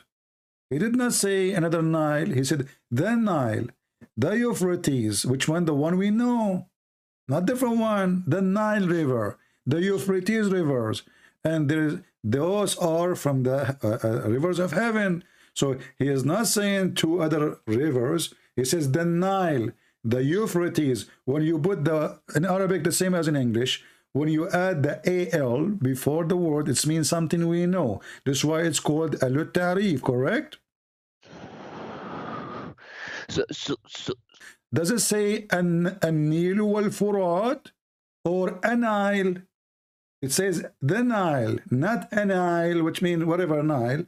The Nile River, the Euphrates rivers, They are coming from under the tree of Allah. Okay. And I ask you, where is the tree of Allah? You said to me, everywhere in heaven, which is a lie. The tree of Allah, the lotus tree, is only in the last heaven of Allah. CP, I need to ask you something. Like, Ask me something. Okay, ask me something. Okay, if God resurrects you to life, okay, can't He create the river again, like in the hereafter, like He created? But hereafter, this is Muhammad going now when he was sleeping next to his wife to the seventh heaven in the top of a flying donkey. And hold on, let me ask you here. When your prophet, he says he is the first one to be resurrected. And then he go to heaven and he found Moses there, Adam there, Abraham there, everybody there. So why he's saying he is going to be the first to be resurrected between all the prophets, if all of them, they are there already? Because they are alive with their like souls. What do you mean their souls? No, he saw them. He saw them. He saw even Adam crying, you know.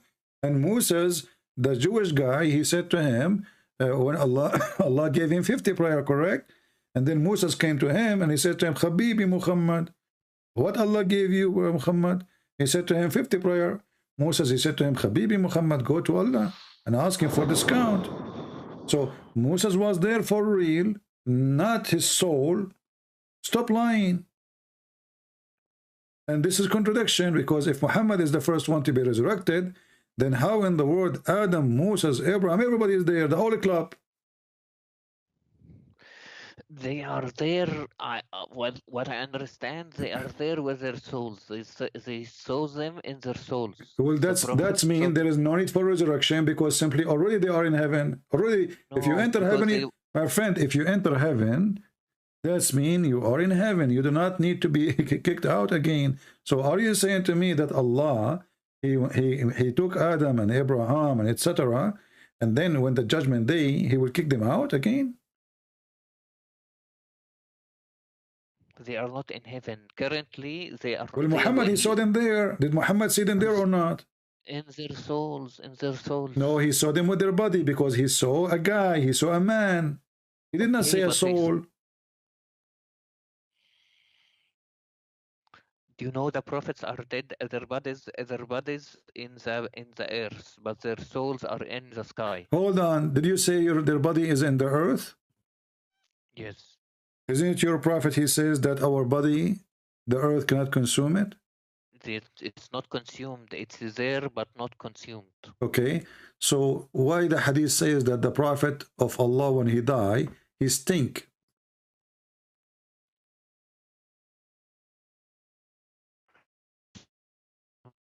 Not a sahih. Not a sahih. How you know? How you know?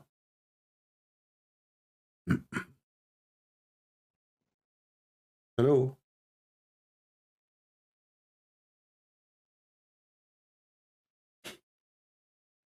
Not a sahih. Is it true that Al-Abbas, he said, bury your friend? He's losing connection. Not hear me? Yeah, I hear you now. Now I hear you. Go ahead. So, did your prophet stink? He didn't. Okay, he didn't. Okay, so the hadith, the scholars, they say it was a lie. But the scholars say it was a lie. Okay. So okay. Who is the scholars who say it's a lie?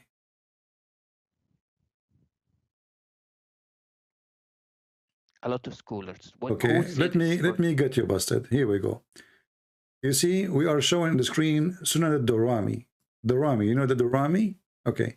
So here it says in hadith number 83 that the prophet, he died in the day of Monday, and he was buried in Wednesday. And then here you will see Ibn Abbas, Al-Abbas, he said, إن رسول الله صلى الله عليه وسلم قد مات وإنه لبشر وإنه يأسن كما يأسن البشر. أي قوم فادفنوا صاحبكم فإنه أكرم على الله, etc. Does it say that your prophet, he stink like all human, they stink and he's dead? Okay, but the scholars said this hadith is false. That's false statement, my friend. Okay, if you search, you Is can find it. Is Sunan al-Durrani is a false book?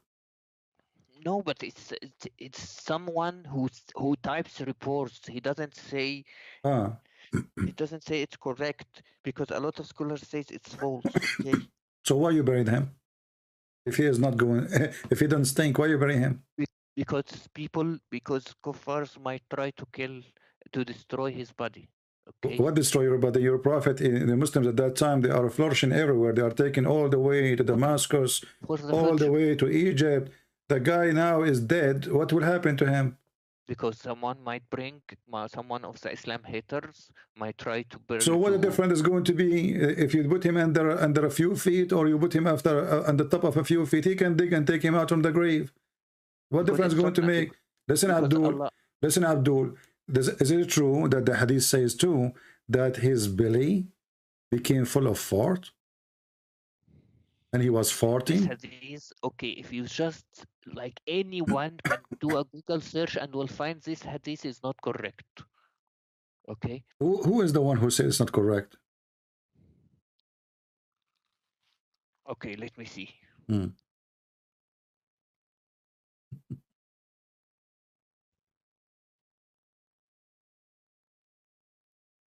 Okrama, you're saying someone called Okrama, right? Okrama, there's no Ikrama, you mean? It says. This is Imam Murrah. It's not munqata. It's not munqata.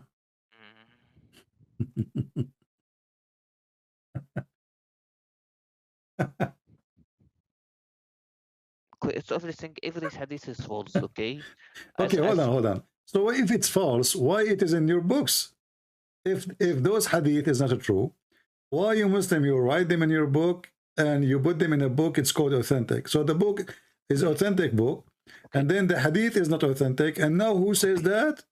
Okay, let me explain. Like you have Gnostic Bibles, you have other Bibles. Why are they still there? But you see, it is you Muslim who wrote those books, and you are the one who approve it. For us, those books are not our books. You can write a book if you want. They are put in a library. Al-Bukhari, who care about the library? In the library, there's my books too. My books is in the library too. You can go check it out. So, if my book's in the library, does not mean that you Muslims approve my book, correct? I'm Christian Prince, and you are a Muslim. So my books is against Islam. So you cannot use my books to be against me, against you, unless I'm showing you a proof from your book. So those are your books written by you Muslims, not different sect, not other religion, not the Jews, not the Hindus, not the Christians. So when the hadith says that your prophet قد ربى بطنه وإنه يأسا كما يأسا البشر, do you know what ربى بطنه mean? The fact is, what ربى بطنه? It's not a true hadith. Okay. You are saying without even knowing what the word mean. What ربى بطنه mean? I don't want to say the word, okay? No, you do not know what it says. You are saying it's not true hadith without knowing what the hadith is saying. What ربى بطنه mean?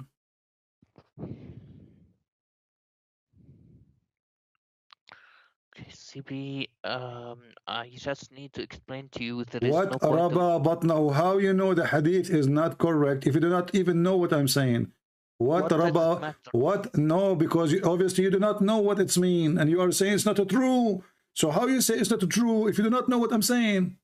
Why does it matter what the word means? Because how you say it's not true without knowing what it says? Because the isnad is incorrect. How you know it's not true if you do not know what I'm saying? Okay, it's not true what? It's isnad munqata. You are saying it's not true. I said to you, قد ربى بطنه. You are saying to me this hadith is wrong or weak or whatever. I'm saying to you, what قد ربى بطنه mean? You said it doesn't matter. How you know it's not true? It's weak if you do not know what the hadith is. Because we don't say it's true or untrue until we find the narrators. So how come you said to me not true without finding what I even am saying? You don't even know what I'm saying. And right away you said to me it's not true. Because it doesn't matter what Rabba Batnahu means, because the hadith is incorrect anyways. It's my friend, but you made the decision is incorrect without knowing what is the hadith. Why we don't compare the hadith to anything else. We find the narrations and we say it's but you just said, you see, you are opposing yourself. You just said it's not true, but you do not know what I'm saying to be true or not. I mean, did you understand me what I'm saying? Let me repeat again. What does that mean? You do not know. So how you know it's false if you do not know what I just said? If there's no okay, first of all, CP, like, stop trying to find errors in Islam, okay? Stop trying to find errors. Let's read together. Let's read together and laugh together. At-Tabaqat al-Kubra is At-Tabaqat al-Kubra, written by the big Imam Muhammad ibn Sa'd. Is he a liar or he is a true Muslim? He writes reports. He doesn't say this is are correct. Like so he report what your prophet happened to him, but he reports something false? He writes them down like something like the Gnostic Bibles. Gnostic Bible, my friend, the Gnostic Bible. My friend, listen, it says here that it says لما قبض رسول الله صلى الله عليه وسلم when he died, the Sahaba they said قالوا فتربصوا حتى ربى بطنه. They waited. They did not bury him because he said to them, we people of prophet, earth don't consume our bodies. So they believed him. So they did not bury him until Wednesday because he stank. It says حتى ربى بطنه, until his stomach became full of fart and his belly became so big. And when this happened to a human being, his body start breaking wind. He's dead, yes, but because the gas inside his stomach make his belly bigger, bigger, bigger, enter the stomach, cannot take it no more. And then what will happen? The fart will come from the dead body. And this is what the hadith is saying. And you keep saying to me, it's not true, but your Muslim scholars are writing it, and you are the one who said to me, they are reporting it. They are reporting something true or not. Okay. Basically, like I said, this is a report that all scholars say it's weak. Just because it's written there doesn't mean it's correct, okay? All right. So your prophet is full of fart and gas is coming. And then the Sahaba, they said, let us bury him for he stink. But not antana. Antana mean he stink. So why those are the companion of Muhammad, they are the ones saying that. Why those people will lie? And why who carry the story from them he will lie too? And all of you are Muslims. Because this is a long narration. It doesn't... My friend, doesn't matter what long narration, let's turn on narration. It is you who wrote it. It's you who transmitted it. It's you who brought it. It's you who preserve it. And by the way, is it true that when your prophet he do poo-poo, the earth eat his poo-poo?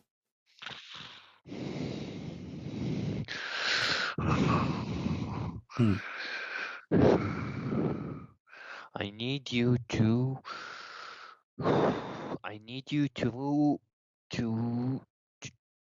you need to focus more on the hadith that you narrate. A lot of them are weak. This one is weak. These others are like the Gnostic Bibles.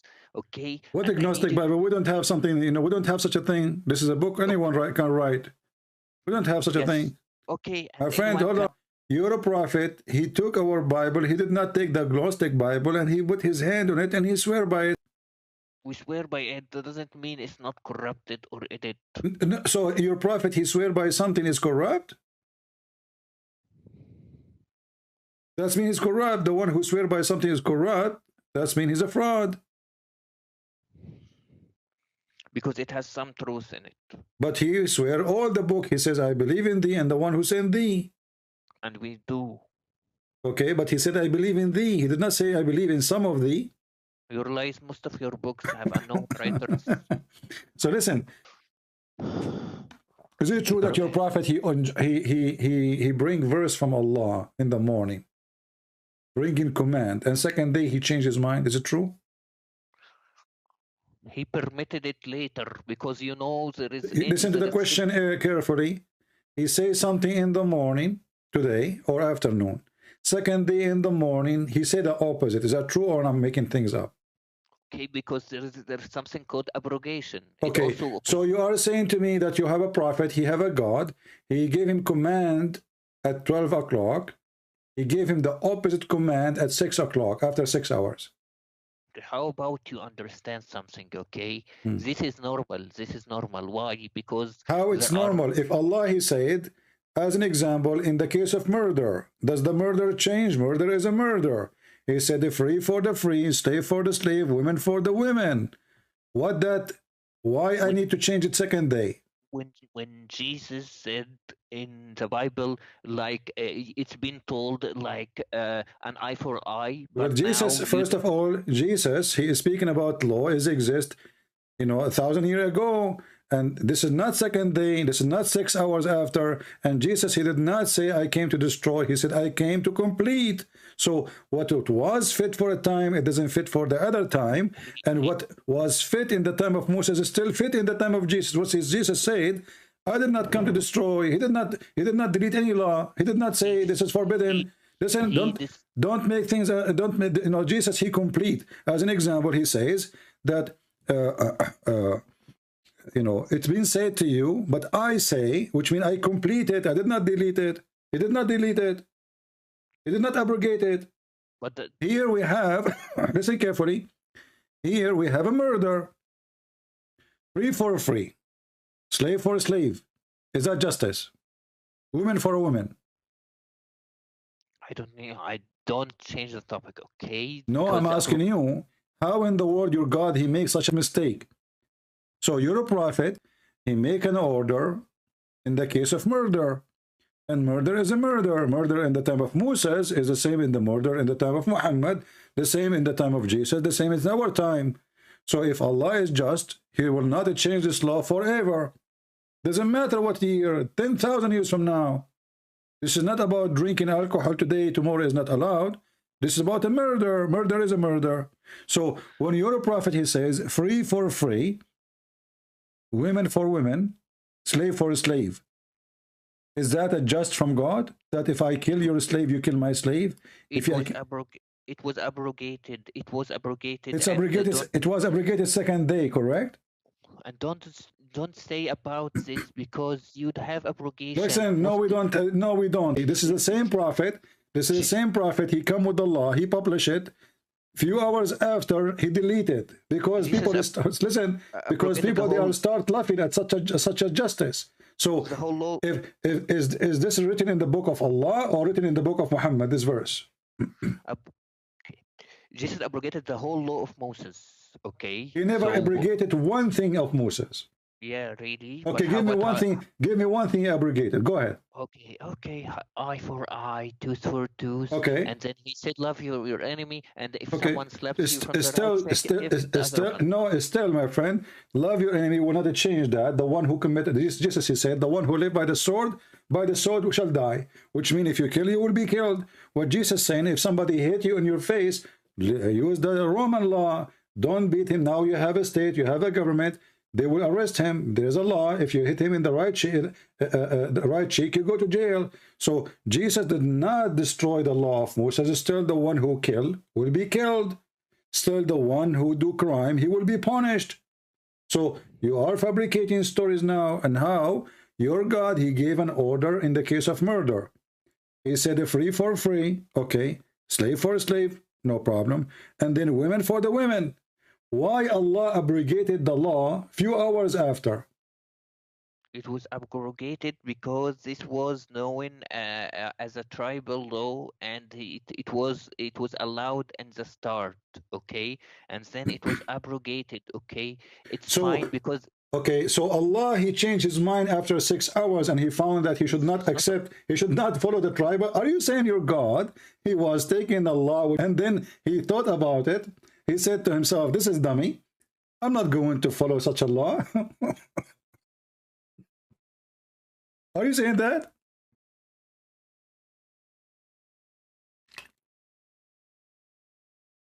You can. I didn't hear you. Okay, you say it's not the Old Testament. The Old Testament. Abdul, don't change topic. So Allah now, he gave them an order. In the case of murder, murder, it's a murder. Where is justice? So are you saying that this law, which Allah, he gave you, said this is a tribal law? So your God, he commits sin and he follows law, which is not his law. Is that the law of Allah or this is the law of the tribes? Allah permits something and then bans it. He has the right to do that. Okay, why Allah, he permitted if it's wrong? Just like in the Quran, it says that Allah allowed Jews to eat some things and he then banned them from eating some stuff. So it doesn't Abdul, mean this is a fabrication anyway. First of all, the Quran says Allah did not forbid the Jews from eating anything except what Israel forbid himself from eating. So stop lying. Number two, what does have to do with this? When Allah, he approved this law, was this law wrong or good? Bad or good? You can ask the same thing in your Old Testament. Don't change the topic. No, I asked the same thing. I did not say anything wrong. It's you who changed it. I didn't change it. And this is the same prophet. And this is a few hours after. So now Allah, he gave a law. And then the people start laughing at Allah. And then Muhammad, he go to bed. And then he wake up in the morning. He says, Allah gave me better law. And by the way, what is the better law? Do you know?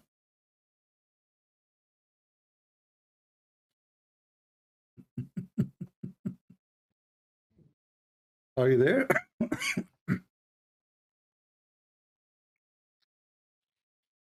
Hello? Can you hear me? Hello. Okay. How many people die wrong by this law? In the case of murder, free for free. So if a white man kill a white man will be killed. If a white man kill a black man will be killed. What kind of God this God is? Do you hear me?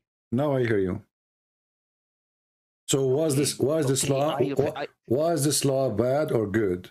This law, this verse in front of us, is it bad or good? This is I'm losing your voice. Okay, let me repeat again. Was this verse bad or good?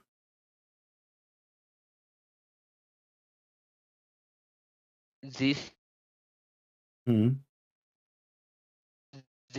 was a good. It was good. It was good. It was allowed. It was good. So is it good that if I kill your wife, you kill my wife? Is that good? It's using the neighbor internet. It's good. If it's good, why Allah? It was because if it was good, if it's good, why Allah he deleted then? Because we don't have subjective morality. Our morality is based on the religion, like. But this is the morality of Allah. Is the morality of Allah? If I kill a woman, you kill my woman. Is that right? Is that fair? What about you kill the killer? Why in your Torah it says kill? Abdul, this is not about just killing. If I kill, you kill me. You don't kill my wife. If I kill your wife, I should be killed, not my wife. Here is God saying, in the case of murder, free man for free man. So your God, he divide between free and slave. So in the case of a free man will be killed for killing a free man. If he kill a slave man, he will not be killed. And then he says, female for the female, slave for the slave. So if I kill your slave, you don't kill me, you kill my slave. So now we have two victims.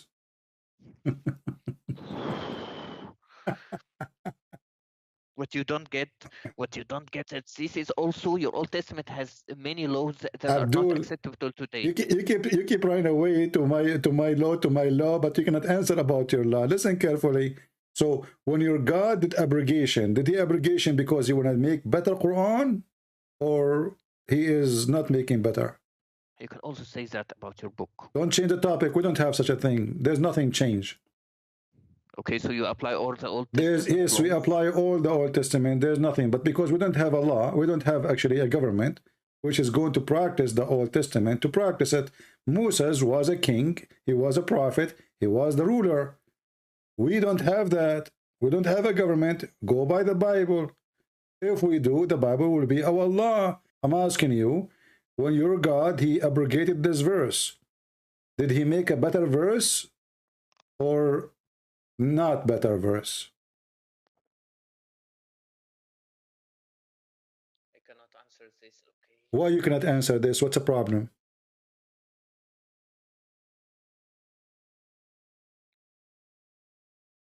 There is always a law for each time. This is not the question. When Allah he abrogate, because what each time? This is second day. What each time? We are talking about the second day. We're not talking about 10,000 years after. Okay, I'm asking you, when Allah he abrogated this law, did he come with better law or worse law?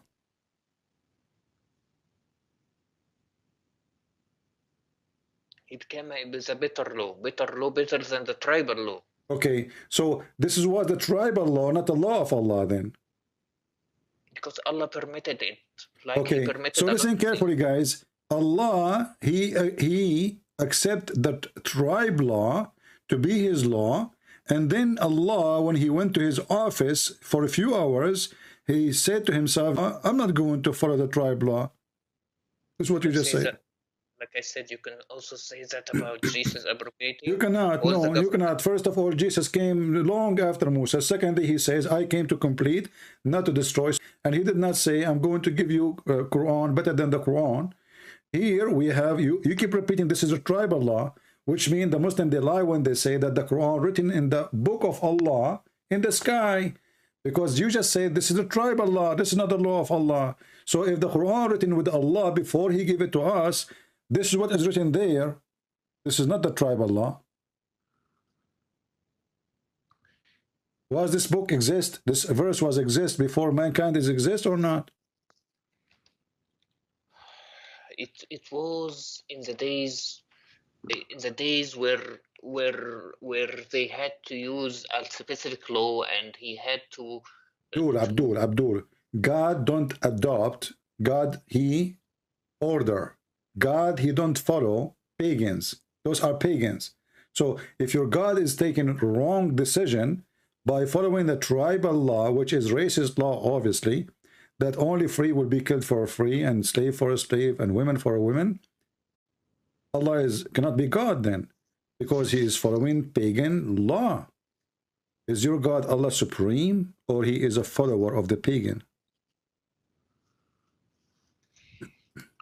You can okay, when we speak about the Old Testament, Christian scholar says it is a tribal law. Abdul, I feel sorry for you, because you could not answer anything. You keep jumping to Old Testament.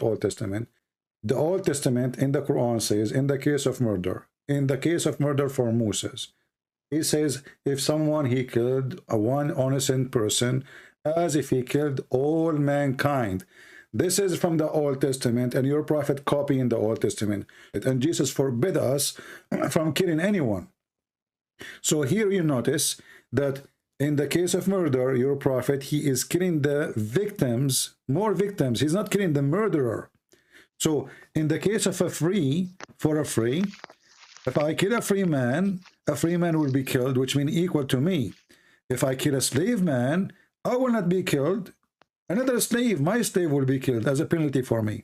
So your prophet is not following the teaching of God. He is following tribal law, as you said. And this verse cannot be from the this verse cannot be from God then, because it is you who keep repeating this is the tribal law.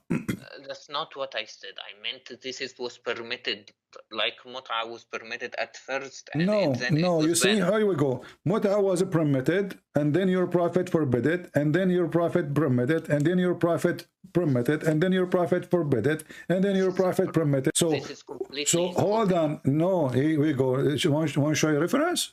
I bust you, okay? I busted you. You bust me, absolutely. So listen carefully. When your prophet, he permitted the muta, was he permitting adultery? It was forbidden. Did he permit? What do you mean forbidden? Did he permit it or he forbid it? He forbid it. He Okay. permitted it at first. I allowed it. Okay, hold on. Who is the one who gave a permission for the muta first? The Prophet didn't, like, he said it's okay. No, it's not. It's not the Prophet. It's the Quran. Is that true? In Islam, perfectly what the Prophet does is what Allah told him. Okay, because the Prophet is Allah. So look, guys, listen carefully. Allah, he said in the Quran, chapter 4, verse 24, you do muta. No, Muhammad, no. what? No, it's in the Quran. Read it. It doesn't say that, okay? Doesn't say that, okay? This is a chapter 4. Read it. This is about the muta? Which interpretation like me to show you? You want a Jalalain, you want Ibn Abbas, you want Ibn Kathir, what do you want? Right, okay. Can I ask you something? Don't ask me something, don't ask me something, read it. If muta was permitted, why is it banned? Read it. No, you see, it's never been bad. Never. I can show you a hadith that after Muhammad's death, Umar, he practiced muta, Abu Bakr, he practiced muta, all the Muslims practiced muta, and Muhammad was dead. So how it is banned? We don't do it in our country. Listen, first of all, you don't do it in your country, you do it. You just change the name. You call it Zawaj Arfi, Zawaj Friend. You have tons of names now. It says this practice was later abrogated. Thank you. So it was in the Quran. You said to me, it's not in the Quran.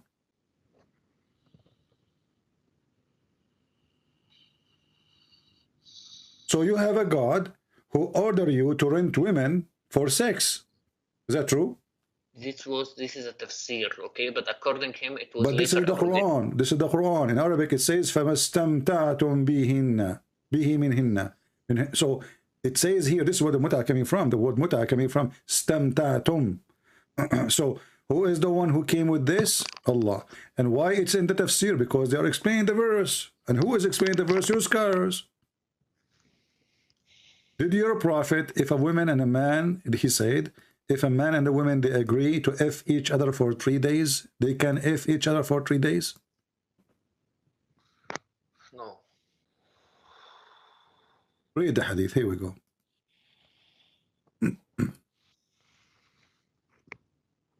Three days.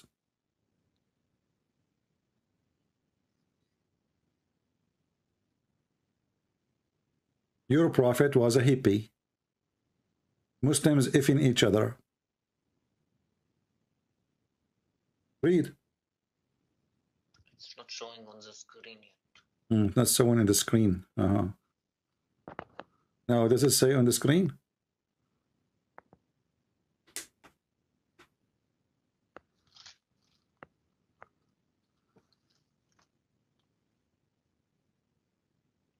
It says the muta marriage has been cancelled, made unlawful. Read. What are you reading, my friend? Guys, look at this stupid religion. So this is a God, he asked Muslims to go F each other. And then this God, he told the Muslims, stop F-ing each other. So if it was wrong, why he allow it anyway? Why Muhammad allow it? You see, when you say allow it, it's mean it's not was not allowed yet. So he allow it. So if it is wrong, why you allow it? Who is forcing you? You are a prophet of God. You have an army. You have men. You have swords. So you are making a law and you are asking the Muslim to F each other. And then you say, don't F each other. Then you make it the opposite. So the hadith says, harrama, he allow, he forbid, he allow, he forbid, he allow, he forbid. I'm going to bust you, okay? I'm going to bust you. Right. Read the hadith. Read the hadith. I see. It says. Read the hadith. If a man and a woman marry temporarily, their marriage should last 3 nights, and if they like to continue, they can do so. And if they want to separate, they can do so. I do not know whether there was for other people in general a limited career. The Prophet said the muta marriage has been cancelled. Okay, so it's been cancelled. Okay, that's the thing. Like it's something like alcohol. It was permitted at the start, and then it was gradually not allowed. So your prophet, he allowed fornication, and by the way, nowhere here it says marry. Does it say the word marriage? their marriage should Okay, last. read for me where it says marriage. Here we go, read the Arabic. It says فعشرة أيما رجل وامرأة توافقا فعشرة ما بينهما 3 ليال. عشرة, to F each other. There's no marriage. You Muslim, you lie when you translate. So any women, any man, they like each other, they like to F each other, they agree. They can sleep together for 3 days, 3 nights. And if they like to increase, they can increase. Does it say that, or I'm making things up? It does say that. Okay, so what kind of a prophet and why he would allow you to F a woman for 3 days, 3 nights, and you have to pay her? Because it was gradually not allowed. It had to be taken at a specific time. Why it's specific time? Was it allowed in the time of Jesus? Was it allowed in the time of Moses? Did Moses says you can go and do Muta 3 days, 3 nights? Don't you Muslim, you claim that you are, Moses is a Muslim and Isa is a Muslim? And then you do the opposite of what Moses taught and what Isa taught, supposedly?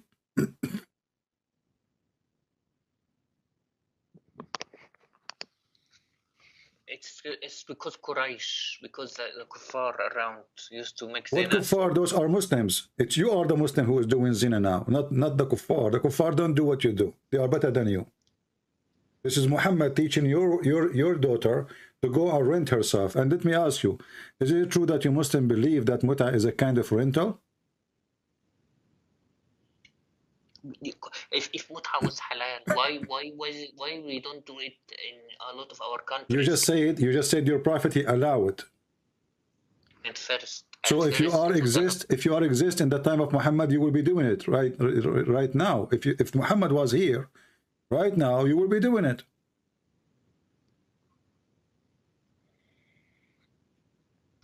So does it matter really if it's allowed now or not? Okay, let me. I'm asking you, is it true that Muta is a kind of renting, like you rent a car? Yes or no? Yes or no? Is it true? Is it true? Is it true? Okay, so what kind of a prophet he allow you to rent a woman? Yes, it was allowed at first because gradually, no, Muta is agreement. It was an agreement between 2 people at first. So is it a rent? Is it a rental? So it was at first. Is it a rental? To stop fornication. How you stop fornication by fornication? You are fornicating. By making it 3 days and then stopping it. Okay. So now you are allowed to fornicate for 3 days. It's better than fornicating for 5 minutes. A guy, he go to a prostitute, he pay her, he fornicate with her for half hour, she go home, he go home. Now you have a contract of fornication. Muhammad, he made the prostitution legal. Why does it matter? Because it's matter. I'm asking you, is it true that in Islam you rent the women? Yes or no? You rent her? No, we can't do that. Okay, read it then. This is your Muslim website. It says, Muta, here read with me carefully if you know how to read. It says here, in some work, special term is applied to women who practice Muta, musta'ajara, or rented women. Muta is considered as a kind of rental because in general, man, basic aim is this in this kind of marriage is sexual enjoyment of women. In return for his enjoyment, the woman receives certain amount of money or property. Isn't it? This is exactly what prostitution is. Okay, this is a Shia website. Well, my friend, okay. Shia, they are following the Quran and they are following your prophet. Well, why we Sunnis don't do that? Hold on. The Quran says you do Muta. Can you show me a verse in the Quran says don't do Muta? Okay, the verse, some said it says that, some said no. Not a single scholar say it doesn't say that. Prove me wrong. Ibn Kathir, Al-Qurtubi, Al-Tabari, Al-Jalalain, everybody says that Al-Muta is there. The 4 Imam of the Muslim Sunni, the 4 sect, they agree that chapter 4 verse 24 is about the Muta. Not only the Shia. So the Shia, they are following what the Quran is saying.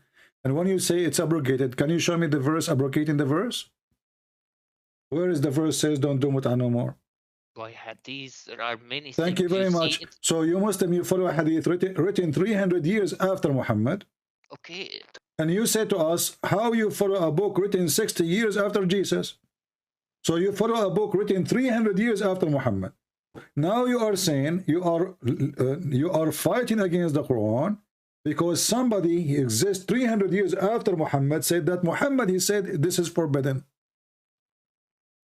Do you have a proof that this guy, he is given, how many hadith I showed you? And you keep saying to me, this is not true, this is rejected, this is not accepted. So listen, when you're Muslim, you want something to be accepted, you accept. When it's embarrassment, you reject. So now, because there's a hadith says that the Prophet, he did forbid it. Oh, finally, we are clean from this garbage. So now we can say to the Christians, it's forbidden. In front of everybody, what if I show you that the mut'ah practiced by the caliphate after Muhammad's death? Okay, whoever did this, it's not allowed because I said the caliphate. I said the caliphate. Where there were many. I said so the caliphate. I said the caliphate, the Sahaba.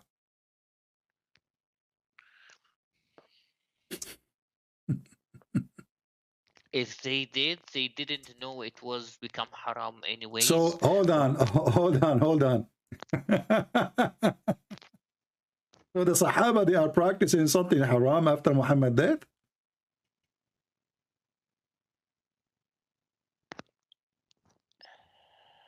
Anyways, CP. Anyway, what? Anyway, hold on.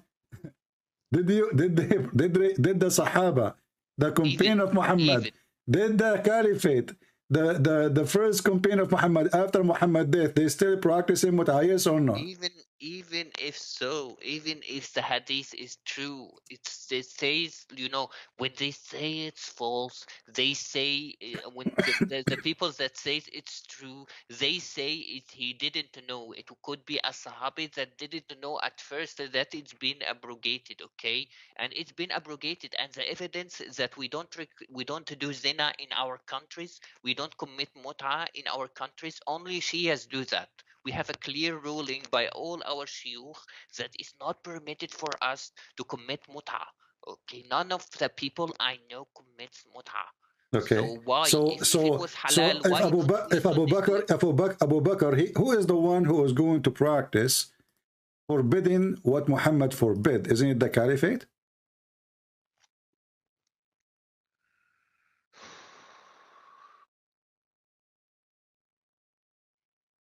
Is it the caliphate? The one who forbid it is a prophet. Okay. Prophet, and then as long it is the prophet who is going to forbid it after the prophet.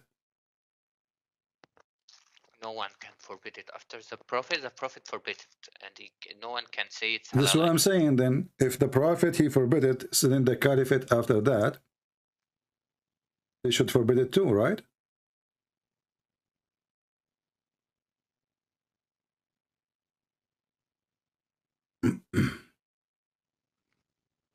Hello? Are you there? I'm there. Okay. So if Allah Prophet he forbid it, then the caliphate should forbid it, correct?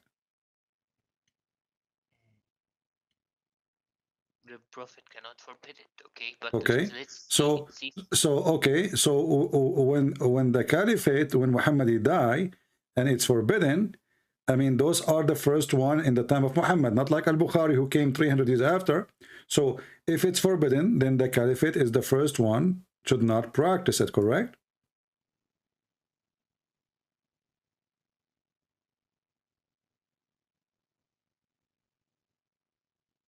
Hello? Okay, I'm here. Okay, so did the caliphate practice the mut'ah after Muhammad's death? No one committed the mut'ah after his death unless they didn't hear about it's not being allowed. It's like saying like people commit zina, like zina in the West doesn't mean Jesus allowed it. Okay, It's here we like go. divorce. Divorce is done in This is the America. hadith. Listen carefully. This is the hadith.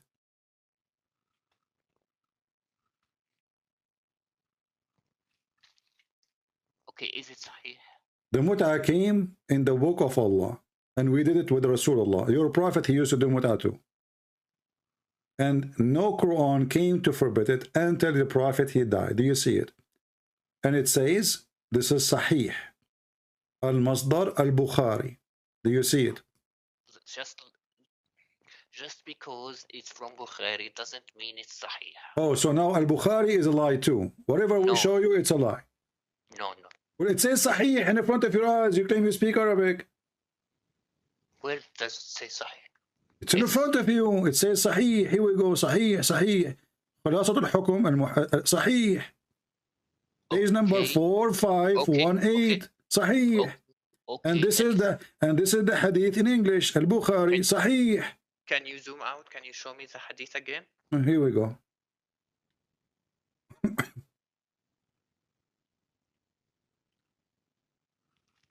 Read.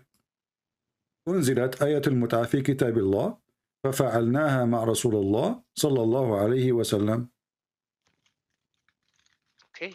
So there was mut'a and hold on, but it says here, and nothing came to forbid it until the Prophet died. Nothing came to forbid it. Because the Sahabi didn't know. No, listen, what do you mean did not know? وَلَمْ يُنْهَى عَنْهَا حَتَّى مَاتْ. And nobody, listen, and nobody forbid it until he died. This is according to him, but all the other scholars, all the Sahaba. What is scholar, my friend? This is Sahih. This is Al-Bukhari. And look what the Muslim, they lie. Here they add the word Hajj, the verse of Hajj. This doesn't say that here. In Arabic it says, ونزلت آية المتعة في كتاب الله ففعلناها مع رسول الله. Here they add the word Hajj, which is a lie. And nothing came to forbid it until Muhammad died. After Muhammad died, the caliphate, they are the one who forbid it. This is his point of view because it says here, and the first one who first forbid the mut'a, it was Umar. Read with me. Umar, he is the first one who forbid the mut'a. So the Muslim, they lie when they say Muhammad is the one who forbid the mut'a. Which means all the caliphate before Umar, they practice it. Uthman, he practiced it. Whatever floats your boat, okay? Because I think so. My friend, stop being stupid. It's in front of your eyes. You got busted, my friend, and you get served. And أول ما نهى عنها كان عمر. Who is your God? It's not Muhammad who forbid it. This is a lie. The first one who forbid it, it was Umar. Is that a Shia website? No. Is that a Shia book? No. Is that a Shia statement? No. So stop lying. Your prophet never forbid the mut'a. It was Umar. And as you see, no verse came, nobody forbid it, and Muhammad, he practiced it, and you Muslims, you are following a fornicator. Your God is a fornicator, and your God is a pimp. Can you read فَقَدْ نَهَى عَنْهُ فِي الْحِجِّ? It means in Hajj, in Hajj, in... My friend, is it forbidden now to do mut'a in Hajj? Is it forbidden? It's forbidden. What is mut'a in Hajj? What mut'a in Hajj mean? No one does it. It says here in the front of you, there's no Hajj. This is the Arabic. Read it with me. There's no Hajj. This is in English. Do you see Hajj here? It says you see عن التمتع في الحج. Okay, but this is in translation, not in Arabic. In the top, you see in the top, in the next, next line. Okay, hold on. Okay, so listen. So if this is tamattu bil hajj, so it says it is came in the book of Allah. Which verse it says you can do mut'a by hajj? Which verse? It says the book of Allah, right? Ayatul Muta. No, it says Nazarat Ayatul Muta fi Kitab Allah. Ayatul Muta. You see, it says ayah.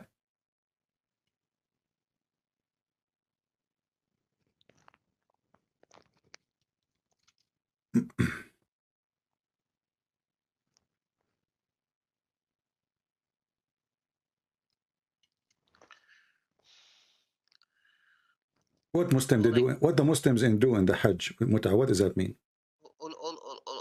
All I could say is that we don't do Muta in our country. Why you don't do Muta in your country? How come? You do Zawaj friend. Zawaj is not Muta. The Zawaj friend is Muta. You Muslims, it's a contract. It's a contract for sex. No, it's contract for everything, not just sex. No, it says temporarily. There's no marriage in Islam. In Christianity, why do you do that? In Christianity, even you cannot divorce unless she do or he do, cheat. So that's it.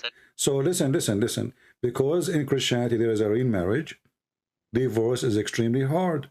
In Islam there is no divorce because there is no marriage. And let me ask you, in the case of Muta, there is a divorce? Okay, let me ask you, is there anything there is a divorce if you are doing Muta? In Islam, there is divorce. No, there is no divorce. You are a liar. There is a surah called the Talaq. It's a surah called the divorce. Talaq. Okay, but divorce is an end of contract, not an end of marriage. Because nikah does not mean marriage. Surah Talaq, Surah 65. Okay, Surah Talaq. But how you do talaq?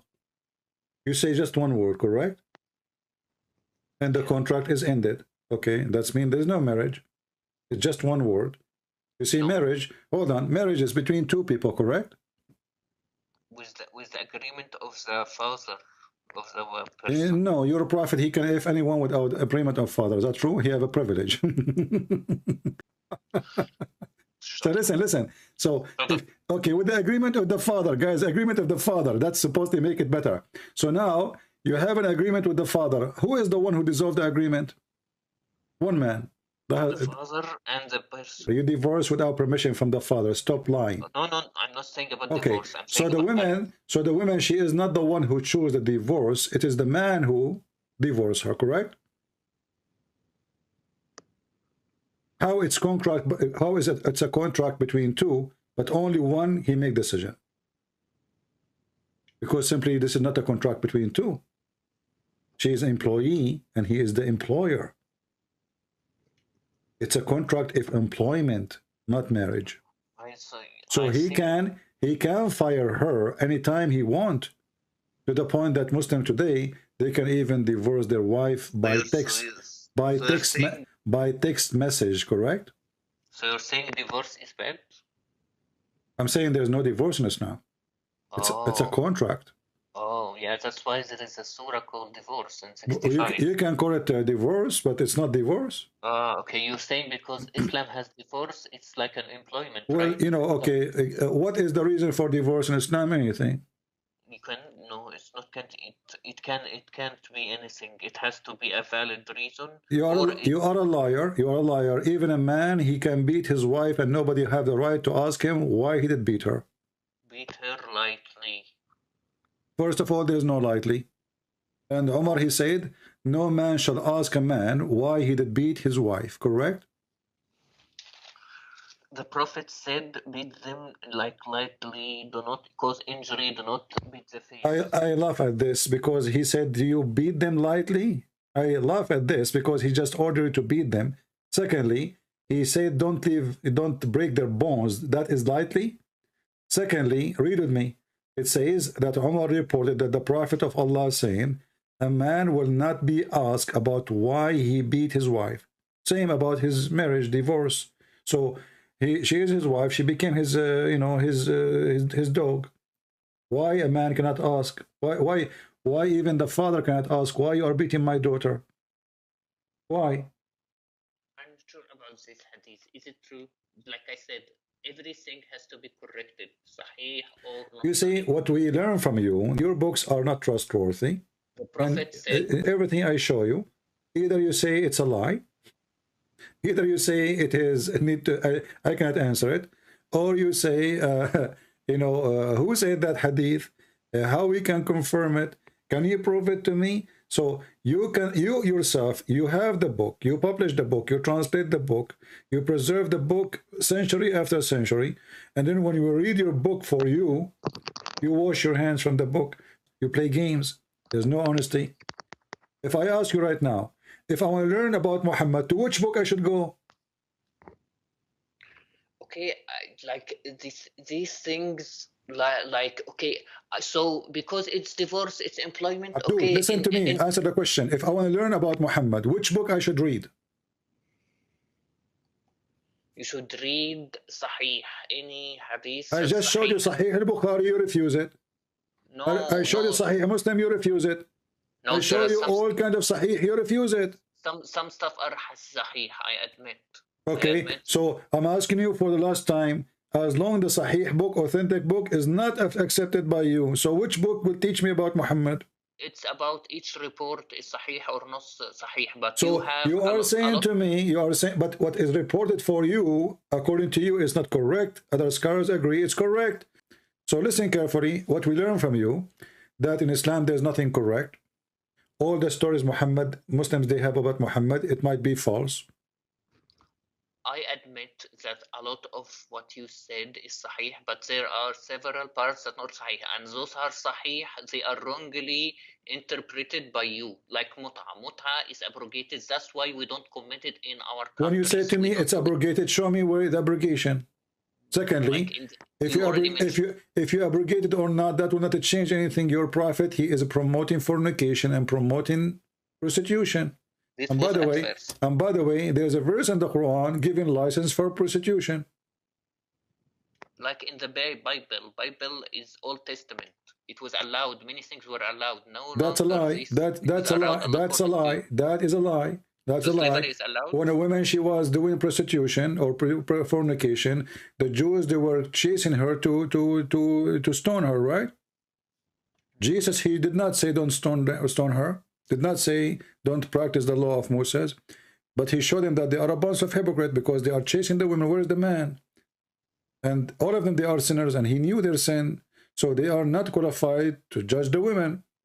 I'm asking you now, when your prophet, he promote prostitution, what was the purpose? Because muta is prostitution. What was the reason for that? It's gradually banning zina. Why gradually? If he allowed it, it was not allowed. He is the one who allowed. Those are Muslims. They were doing it, and he allowed it. No, because if they are doing it, he did not need to allow it anyway. He waited until he forbid it, but he allowed it. He says any man, any woman would like to share the bed together for 3 days. He even tell them how many days. Okay. So why your prophet, he allowed prostitution? He doesn't allow prostitution. That's first. Second of all, Abdul, when your prophet says 3 days, 3 nights, this is prostitution? You pay her money. Do you pay her money or not? We don't do that today.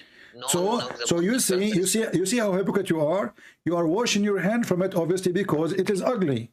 We don't do that today, Christian Prince. We don't do that today. Why? Because simply it's evil. So now you claim that you are a good person. We don't do that today. But your prophet, he did it.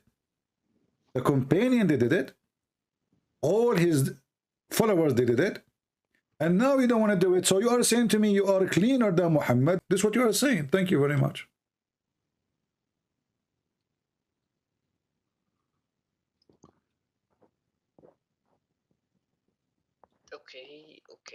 Okay. So did you decide to leave Islam or not yet? No, I'm not leaving Islam because okay, I will ask you one last question just for fun, so we can finish this because I have to go. It's getting so late for me. Your prophet, he kissed the black stone. And you Muslim, you claim that you are not pagan. Why he kissed it? So you're saying kissing the black stone means we worship the black stone, right? Why you are saying to me, you mean, you don't mean? Did I mean anything? I just ask you a question. You start making a guessing story. I'm asking you, why your prophet kissed the black stone? As simple as that. I did not say I mean. I did not say what they mean. I'm asking you why he did that. Why your prophet kissed the black stone? Okay. So he kissed it because it's important, because it's because Abraham used this stone to stone the shaitan. So it's a memorial. So this big stone, he stoned the shaitan with it? Yes. But this doesn't mean the shaitan was touched by the stone. So you are Muslim kissing the stone which touched the shaitan?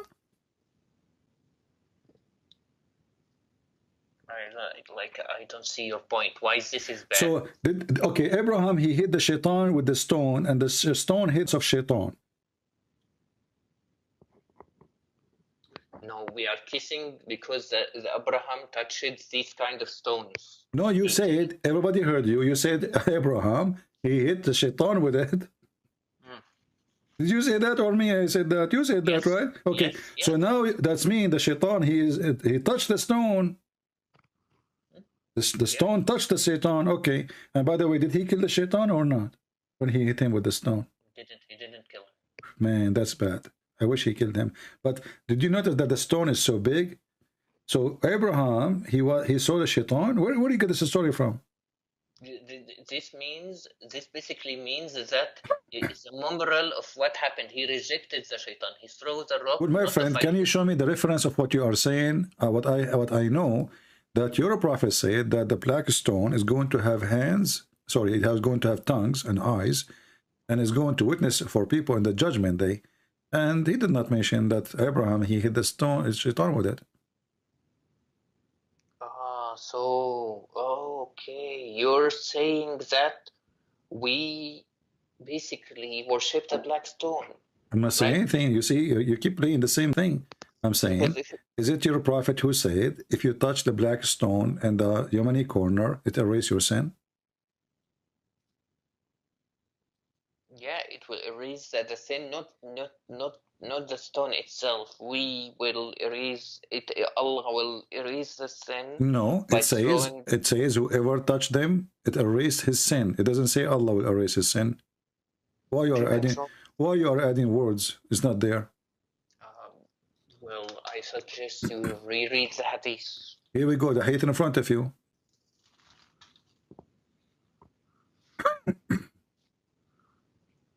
It's just like doing something that will erase your sin. Just like doing something, but that thing is touching a stone. It's like good. It's good. Why touching stone? Why touching stone erase your sin? It's with good intentions. Like when you do a good thing, it's a stone. Doesn't matter. I'm asking you. You see, when I said to you, why your prophet he kissed the stone? You said to me, Abraham he hit the stone with the shaitan. It's a stone. Why you are kissing the stone? You give me a funny answer. And now we find that if you touch the stone, it's erase your sin. Is it true that the stone is the right hand of Allah? No. Okay, what if I show the reference? Okay, I didn't see such hadith, but there is a hadith that says so. Then it must mean figuratively speaking, CP. I need you to just understand that if we kiss the stone, we worship the stone, then anyone who kisses his dog or his cat worships his cat. Well, if the cat is a living being, and maybe you love her, you know, she is your cat, no problem. But why you kiss a stone? It's a stone. It's not even like present anyone. It's a stone. When you kiss. Is it true that the stone was the vagina and present the god of fertility? No. What if I show you that from the book of Tafsir? That Muslim women or women before Islam, they used to put their hand over their vagina when they have their period, because obviously they don't have babies, they cannot have babies, or they wish to have a baby. And because now they have their period, obviously they are not carrying a child. So what they do, they touch their vagina and they put their hand inside the black stone, which is in the shape of a vagina.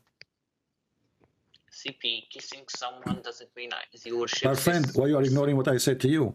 Is it true that the black stone, according to your books of tafsir, was the fertility stone, and people, they put their hand inside it, touching their vagina with the blood?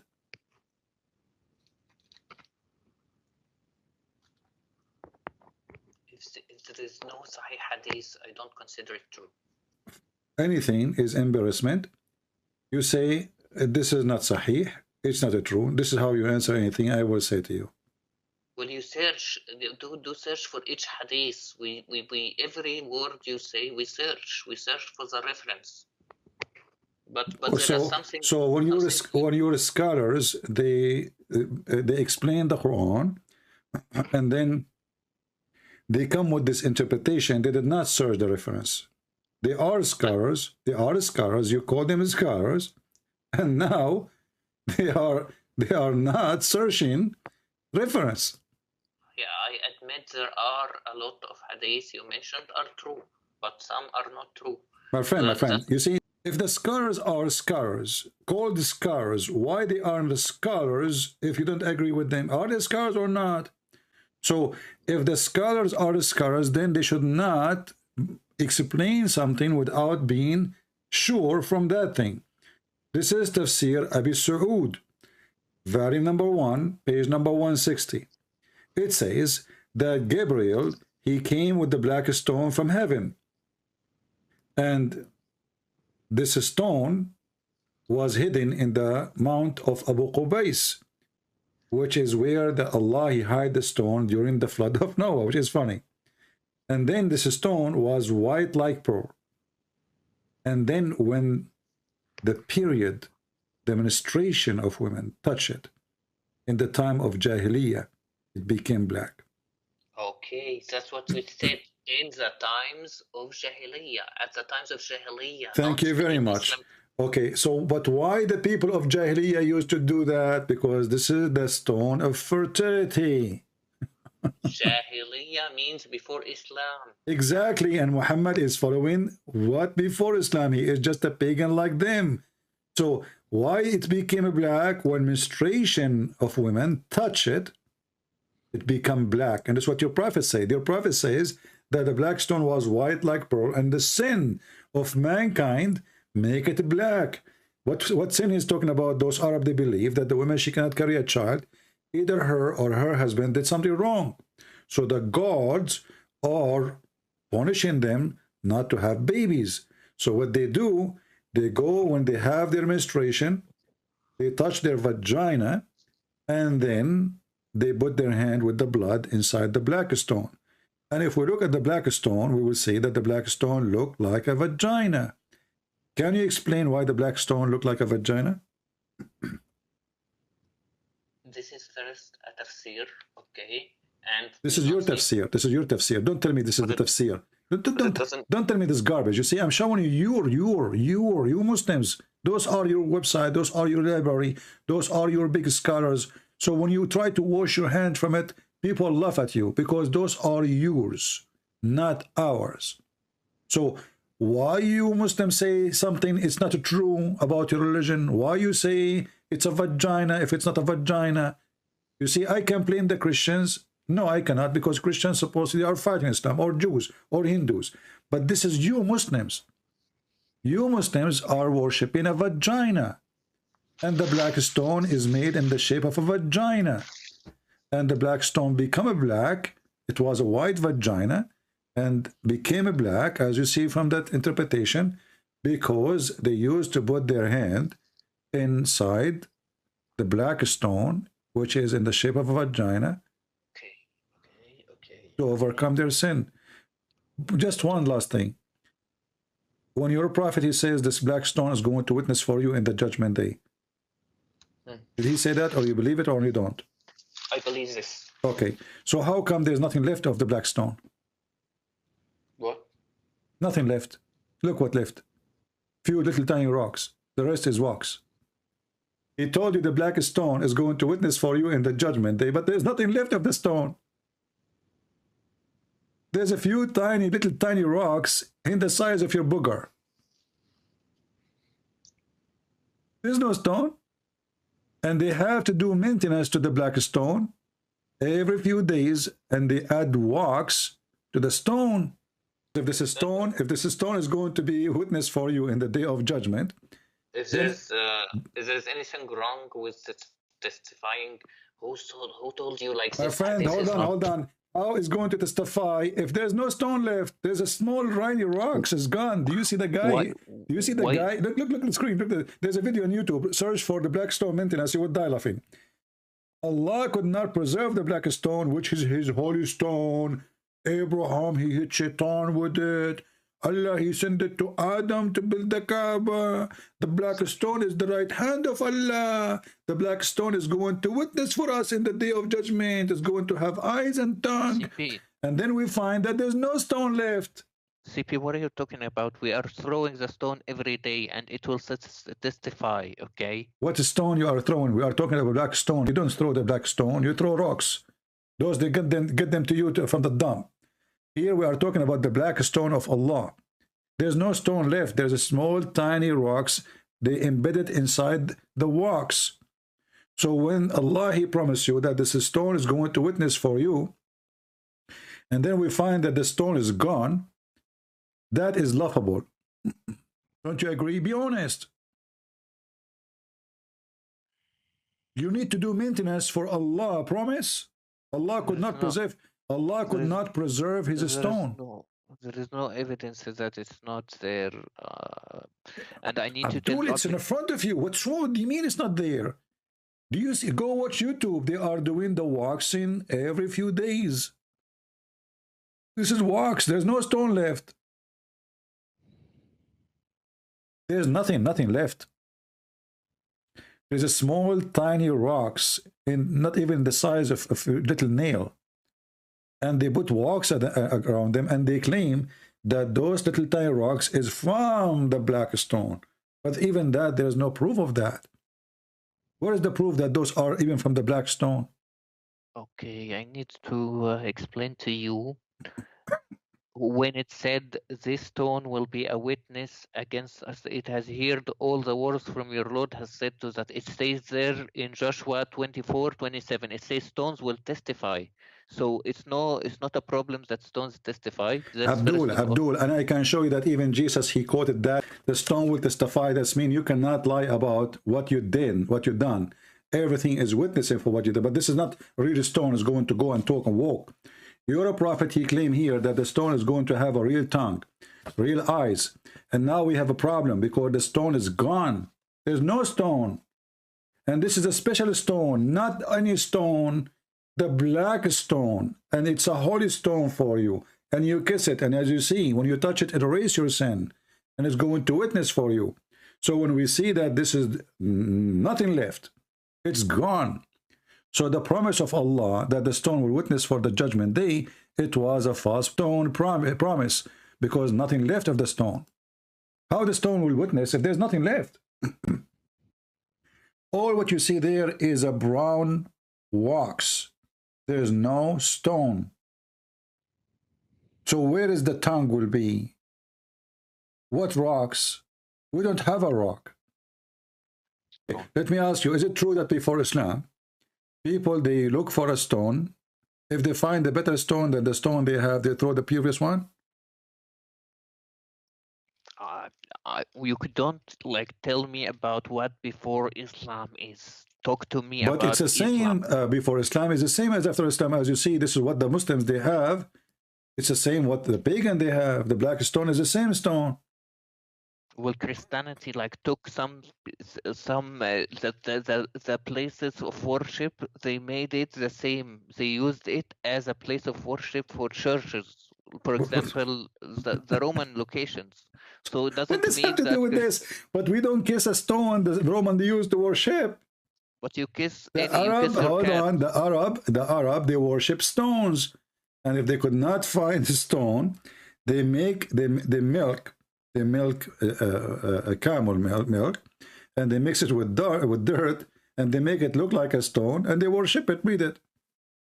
And just to show you that this is a very pagan practice religion. We don't worship is the it, stone. Is it true that people in the time of Muhammad, they used to walk around the Kaaba naked? If the pagans did it, we don't do it, basically. And I need to tell you the something. pagan did it and the Muslim did it, because this is not forbidden by Muhammad until the last year. So Muhammad, listen, Muhammad, he took the Kaaba, he's in control. Why he did not forbid this right away? Why he was watching who? So it was gradual. Like I said, everything hold is on, gradual. Hold on. Okay. So your God Allah, he have time to talk about not to eat pork, but he don't have time to say something ugly the people do, walk around the Kaaba naked. Huh? Like I said, everything in Islam has been no problem, but you are a prophet of God now. Listen, okay, now Muhammad, he cannot change that. He is not in control. He cannot give command. But shouldn't Muhammad scream, says, shame on you to walk naked around the Kaaba, the house of Allah? He is not in charge now, but he can to change society. You need to change it gradually. You can't do everything. So look at the hypocrite. Which one is more important? People drinking wine or people going around in the Kaaba or in the house of Allah totally naked? Which one is more important? Eating pork? Listen, which one is more important for Allah? Can't Muhammad make a verse, even if he could not change them? He can say, hold on, people going naked around the Kaaba. Jesus, he went to the temple.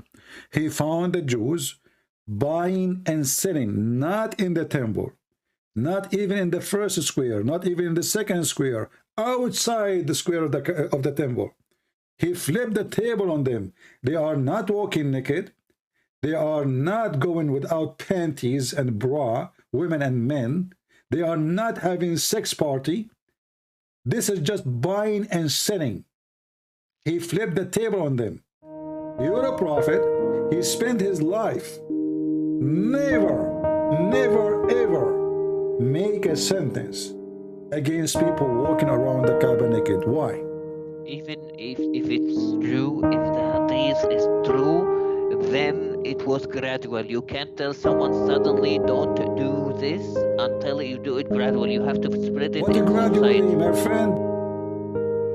In this shocking exchange, the Muslim caller tried to defend Muta, a temporary marriage practice once allowed in Islam.